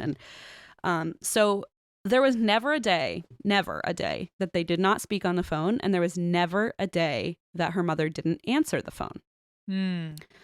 One day, Alla had told Nadia about a new friend that she had made, a next door neighbor named Viktoria Nasyrova.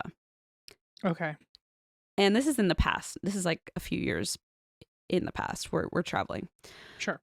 Victoria lived in the same apartment complex as Alla, and they were fast friends. And Nadia was a little worried because Victoria sounded a little bit strange, and she knew that her mother was overly trusting of everyone she met.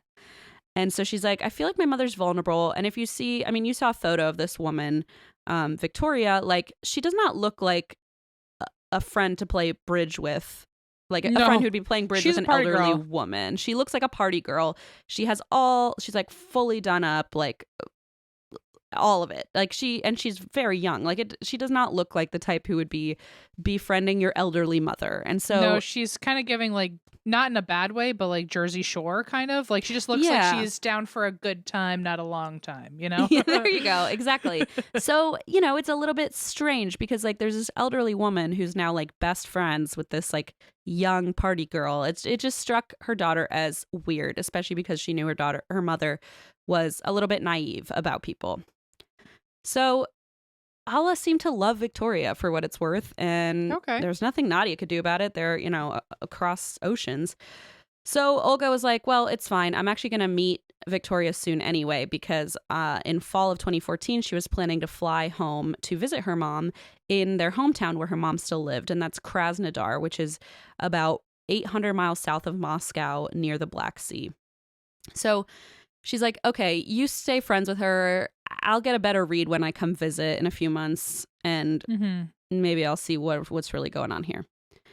But some weird things started happening before the trip. So Alla had called Nadia and said she was a little bit worried about something that had happened with Victoria. And apparently what had happened is Victoria was supposed to go on an upcoming trip to New York City, and Alla was like, oh, well, my daughter lives there. Do you mind bringing her some stuff? And she's like, of course, I'll take whatever gifts you need me to bring your daughter. So she gives this woman $6,000 to give to her daughter. Okay. Yeah, how do you think that went? And some valuables, including 2 expensive fur coats. And Okay. when they interviewed Nadia, she's like, it's a Russian thing. It's like, okay. Okay. So she gives these to Victoria to bring to Nadia in New York City. But then Victoria kept putting off the trip for like weeks, then months.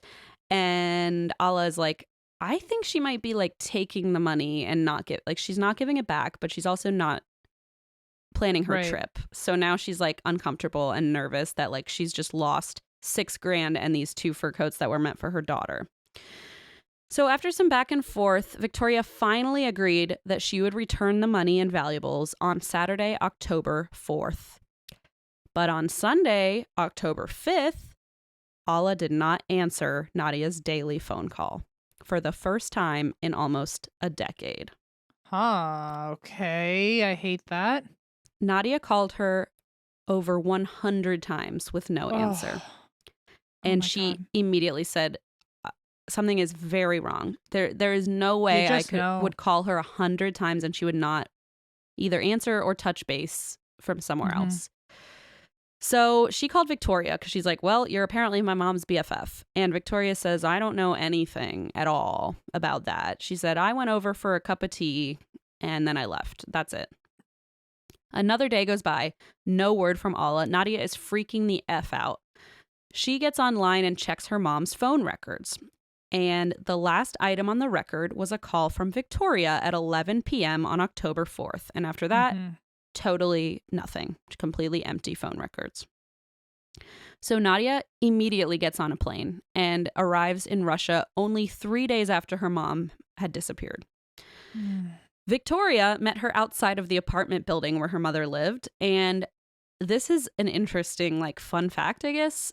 Nadia wrapped her in a bear hug, but it was not a friendly greeting. She was like, oh, in Russia, it's like a display of strength or aggression. Like, she basically kind of grabbed her in 48 hours, on the 48 hours show. They were like, oh, so it was not like a, hi, how are you? It was like this like tight, aggressive bear hug. And she described that the hug was meant to say, I will choke you to death if you don't tell me where is my mother. So it's like, sure. What a nice hug. Yeah. I've never had a hug like that, but me neither, and I hope I never do. Yeah, I'm not open to that one. It's not really it doesn't sound fun. Apparently, Victoria pushed Nadia away and yelled, your mother is alive. She's alive. And at that point, Nadia was like, Victoria has done something. Exactly. Victoria's like, done why something. would that be the first thing you say? Why? Yeah. So immediately she's like, she did something to my mother. Victoria ran up to her mother's apartment and it was weird in there. Like, it was very sterile. She's like, somebody has cleaned up, but like extensively. The entire place had been wiped of fingerprints down to the pots on the stove. Every single surface had been cleared of fingerprints. But of course, things were missing.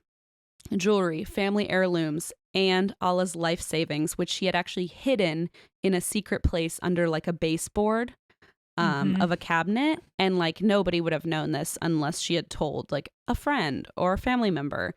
And she's like, she definitely had shared this. The amount of life savings that she had hidden under this piece of furniture was approximately $50,000. And it was gone.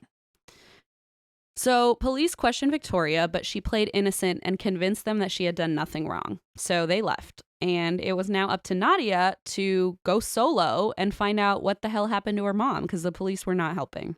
Yeah.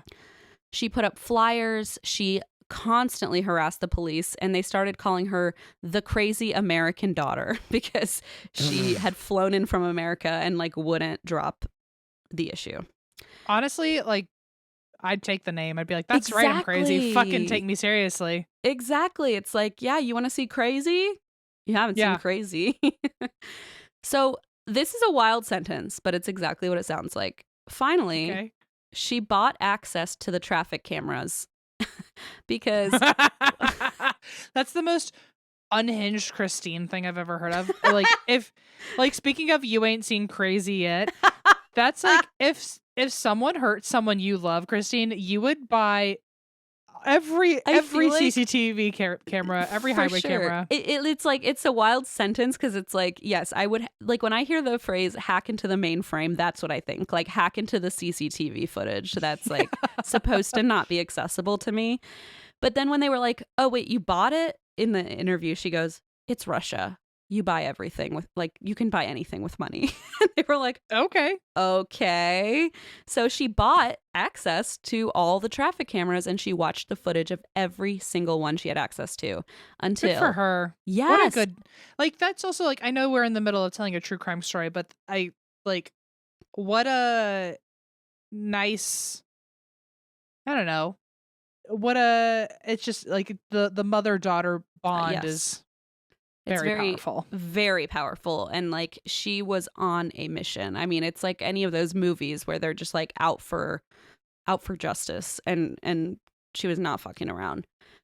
So she finds an image on one of these CCTV footage tapes of Victoria driving a car about 100 miles outside of town, and she recognized her own mother in the passenger seat. Good for her. Still alive, by the way, in the photo. She's the girl equivalent of Liam Neeson.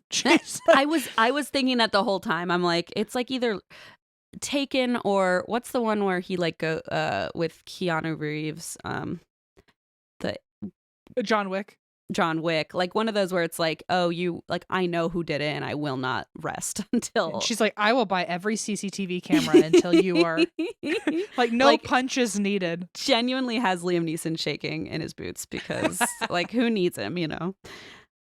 So she recognizes her mother alive in the passenger seat, and Nadia goes to the police with this footage, and they're like, oh yeah, we have the same footage and we're actually still working on the case. And they were like, she was like, well, what the fuck? Like, why didn't you tell me? Yeah. But for what it's worth, they are now working on the case, and they were actually even able to match the plates to a vehicle that Victoria had personally rented. So like, pretty fucking clear. Yeah. Officers brought Victoria in for a lie detector test and then released her pending the results. Apparently, she failed the test miserably. And by the time that they went to collect her, arrest her, or question her more, she had fled the country. So, horribly, Nadia found out that one of the officers working on the case was actually sleeping with Victoria throughout this. It gets better. Okay. Yeah. And Nadia is convinced that this person helped Victoria leave the country because she should not have been able to leave the country during like an active case against her. But she somehow got out, and Nadia's like, I'm pretty sure it was the cop she was sleeping with. So, you know, just a theory, but for what it's worth, he was fired because of, you know, sleeping with Victoria. And Nadia went to meet with the head of the Russian National Police, whom they described on the show as the equivalent of like the FBI, but in Russia. So she goes straight to the head of the Russian National Police, like the Russian FBI, and is like, I need help. And they're getting through this case. They're working on it. And it wasn't until April 2015 that they discovered charred human remains near Armavir, which is the town where Viktoria Nasyrova grew up. Nadia had to identify the remains, and they were burned remains, and she said, I just kept saying, no, it's not her. She's alive. It's not her. She's like, but then I saw her teeth, and I recognized my mother by her teeth. It's horrible. It's horrible. So Russian authorities notified Interpol, international police, but the case went cold. And I mean, Nadia had to go home to New York after 6 months of just being on this case.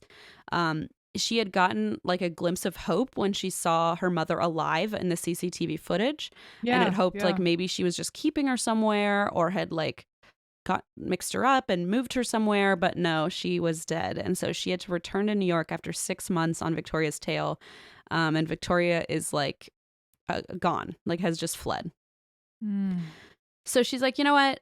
I'm still not done with this. I am going to, now this is where it becomes like the fucking John Wick thing. She's like, I am going to track down the person who did this to my mother, and I'm going to do it by myself. Good for you, girl. Yes, she really, really nailed it. She found that after fleeing Russia, Victoria vacationed in Mexico and then settled down in New York City. And let's remember, interesting. Nadia literally lives in New York City. So she's like, this chick moved to the same town as me. Like, well, she's probably trying to get rid of all the loose ends, right? Oh, maybe. I don't know if she knew. I don't know if she did know because she was going to visit and bring gifts. So I don't know. I don't know what she was thinking. Actually, to be honest, I don't think she was thinking much because the reason Nadia figured out where she was is that Victoria was posting everything to Facebook. What a dumbass. Under her real name. She was posting pictures in Mexico. She was posting pictures in like all geotagged, like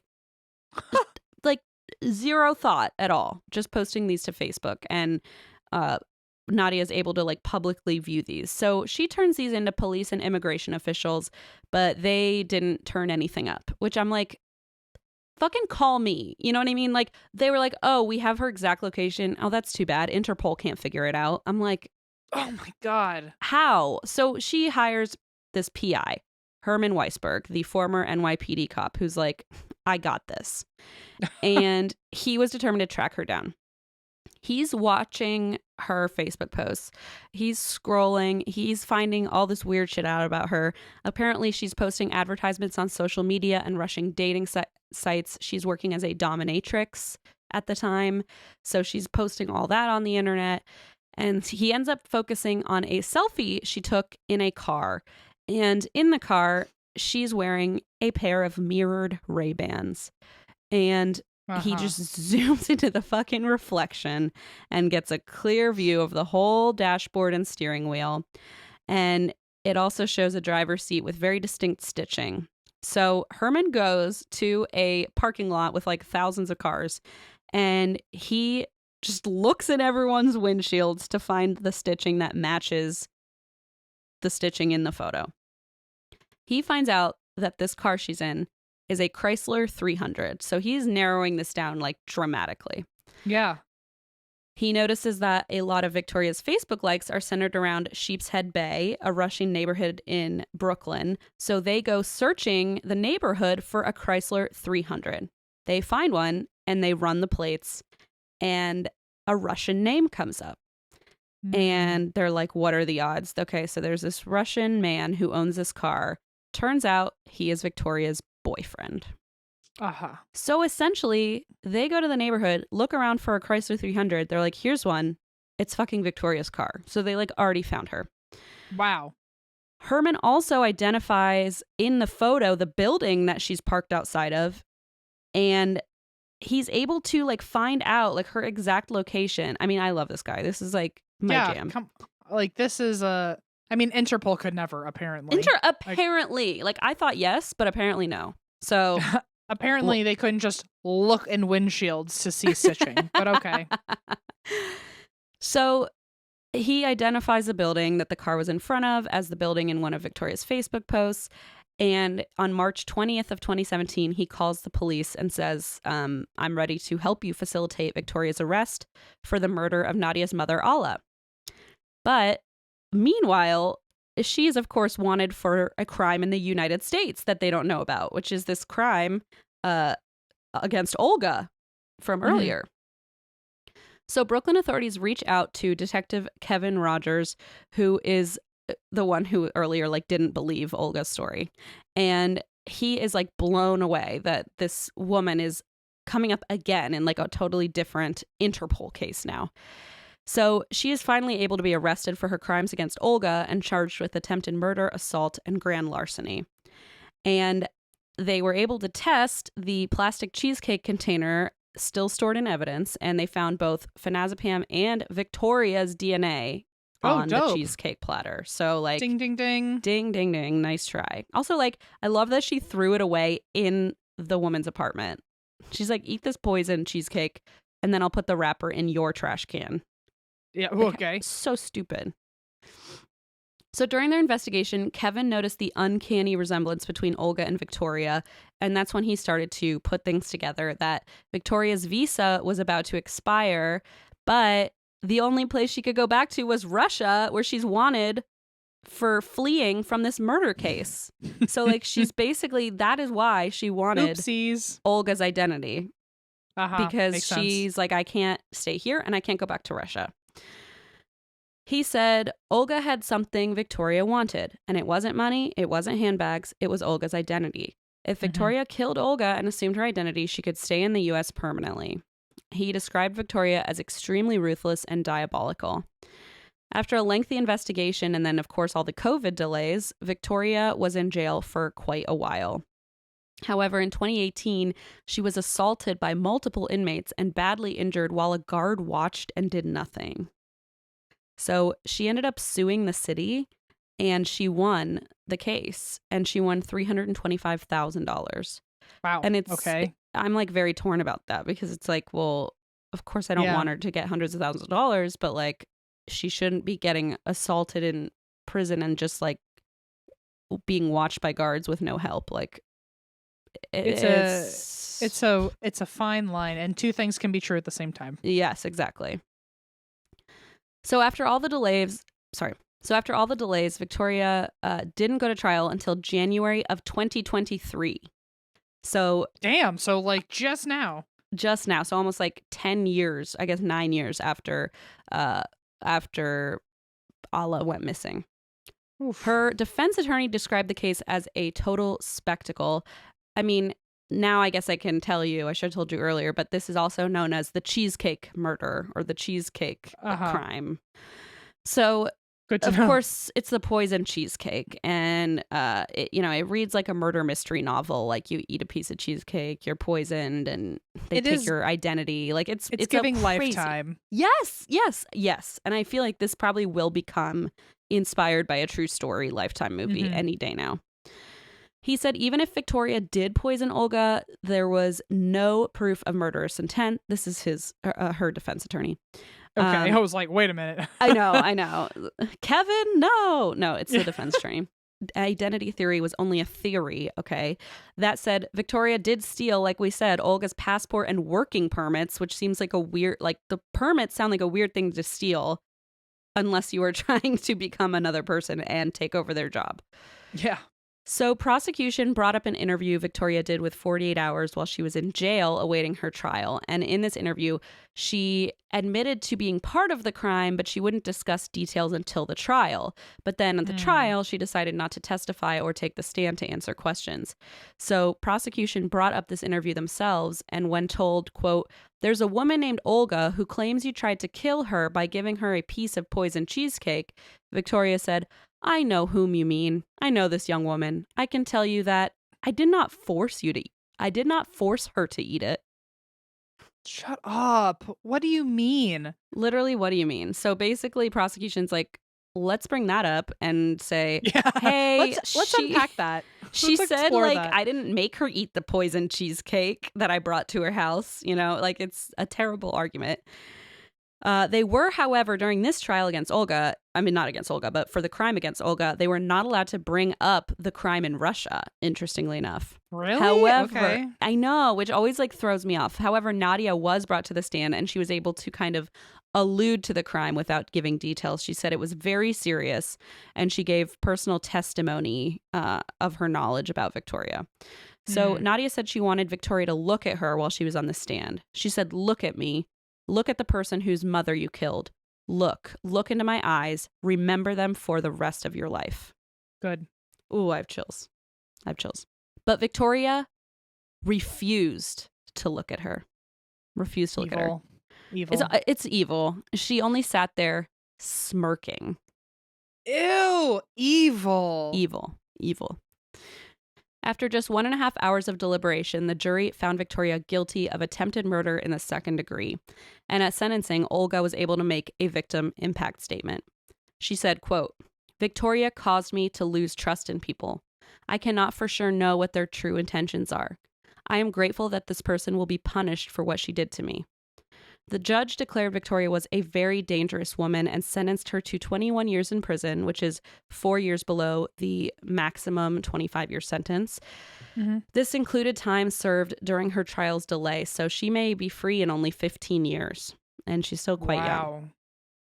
But Victoria's story isn't over, because as soon as she's released, she will be deported to Russia, where she will then be charged with Allah's murder.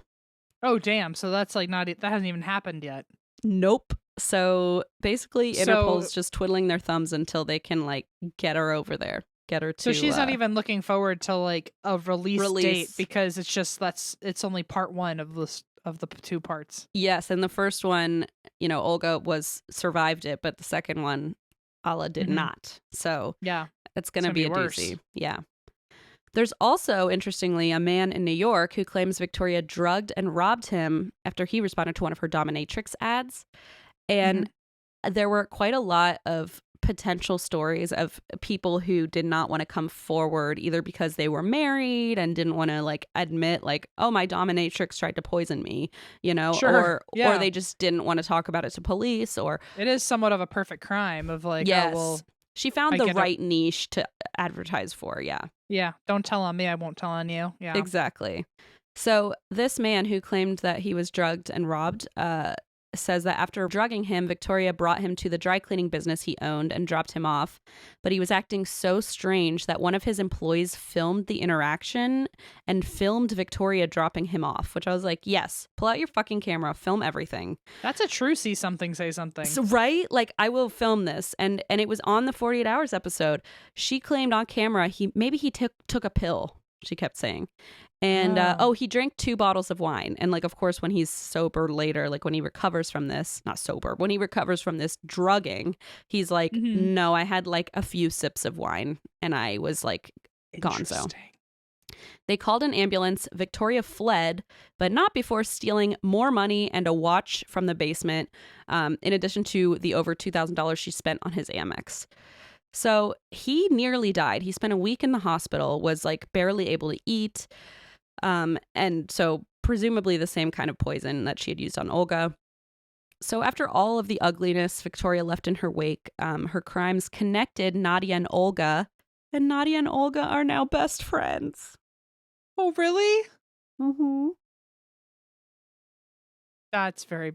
I did not see that coming. That's Isn't very that the lovely. nicest thing you've ever heard? like they were what both terrible victimized. circumstances, but Yeah. they have each other at least. There's so many crimes that we talk about where people are just, they have nobody. Yes. And it's like, of course, their traumas were different because Nadia, lost her mother and had to go through that process. But, Olga was personally attacked and almost died. And like, so, they both have trauma related to one specific person. So, talk about bonding, trauma bonding. Yeah. So Olga said, wait, I'm going to cry. Olga said, when Nadia and I met, I feel like I knew Nadia all my life. Oh. And I feel like it was meant to be, is what I'm saying. Nadia said Olga is kind and open-hearted and reminds her of her mom. Shut up. Oh my gosh. The women deeply understand each other's grief, of course, as victims of the same person, and they say they think they will be best friends for the rest of their lives. And that is the story of the cheesecake murder. Someone put only those 2 sentences next to each other because it was, they'll be best friends forever. That was the cheesecake murder. You're right. And I guess it's like cheesecake murder plot or like cheesecake attempted murder because, thankfully Olga survived. But it is a wild story, I gotta say. Ooh. And the way that they like linked like totally different paths and then like crossed over is crazy. It was a 2-for-1 story. 2 for 1. That's right. Wow. Well, good telling it. And good not telling me that it was called the cheesecake murder early on because I would have made some real asshole joke probably. And now I'm glad I didn't. So I don't know. I feel like you would have been like, oh, cheesecake murder. I'd be like, I could murder a cheesecake. Something. Well, okay, fair. You maybe would have said that. It would have ended up being incredibly tasteless. Yeah, you probably would have said that. Yeah. Yeah. And now I feel gross that my brain even thinks it. So you're like, glad I didn't say that horrible thing that I'm saying now. Well, now I'm saying it in the context of like, thank God I didn't say that not knowing. I'm oh teasing. Man. Well, no, that was a good story. And again, our weekly, what is a good story when it's A just good horrible story, and quote true. unquote. Yeah, exactly. Yeah, Wow. well, that's that. And be careful, trust your gut. Next week is episode 340, I think, which is Oh, crazy that geez. we're not far from 350 whole episodes of every week you and me telling each other these Can you believe these it? tales. That's a lot, That's a A lot. long time. Wow. I'm trying to think, when is I guess we've got a while before we have to worry about 400, but I can't wait for just- 420. I just feel like yeah. Me too. Why are you so quiet? No, I was trying to think. I was like, oh man, 420. I better start thinking of like what the hell I'm gonna cover. But I'll figure it out then. I just get blown away sometimes when I think about how many stories we've done. I know it's it wild. is. It's like it's very hard to believe, hard to wrap your and mind we around. still like each other. Well, okay. Just kidding. I love you. I do wonder are there any podcasters out there who secretly just I mean, there must hate be each other? There's got to be. I don't know any one of them, but there's got to be someone. Anyway, I don't want to know them because I us. feel like I don't want to be part of that drama. But I mean, I want to hear about it, but I don't want to know them personally. If you're a podcaster who hates your co-host, let us know. Yeah, we won't tell anyone. I just want to hear about it. That's all. All right. Well, Christine, I appreciate you taking the time to even make time for me because you've got so many busy days ahead of you this week. But oh gosh, no, I it's hope my pleasure. If you can find some time today to take a little napsicle, That's so kind. I'll try my darndest. I hope for you one good nap. Oh, thank you. And I hope for me one good nap. Honestly, I should have said the same back to you. I hope for you one good nap as well. Thank you. I hope for myself too, but we could go with one for now. All right. Well, we'll see you all next week, and I guess another gentle reminder to drink some water because we're all dehydrated. That's right, we are. And that's why we drink.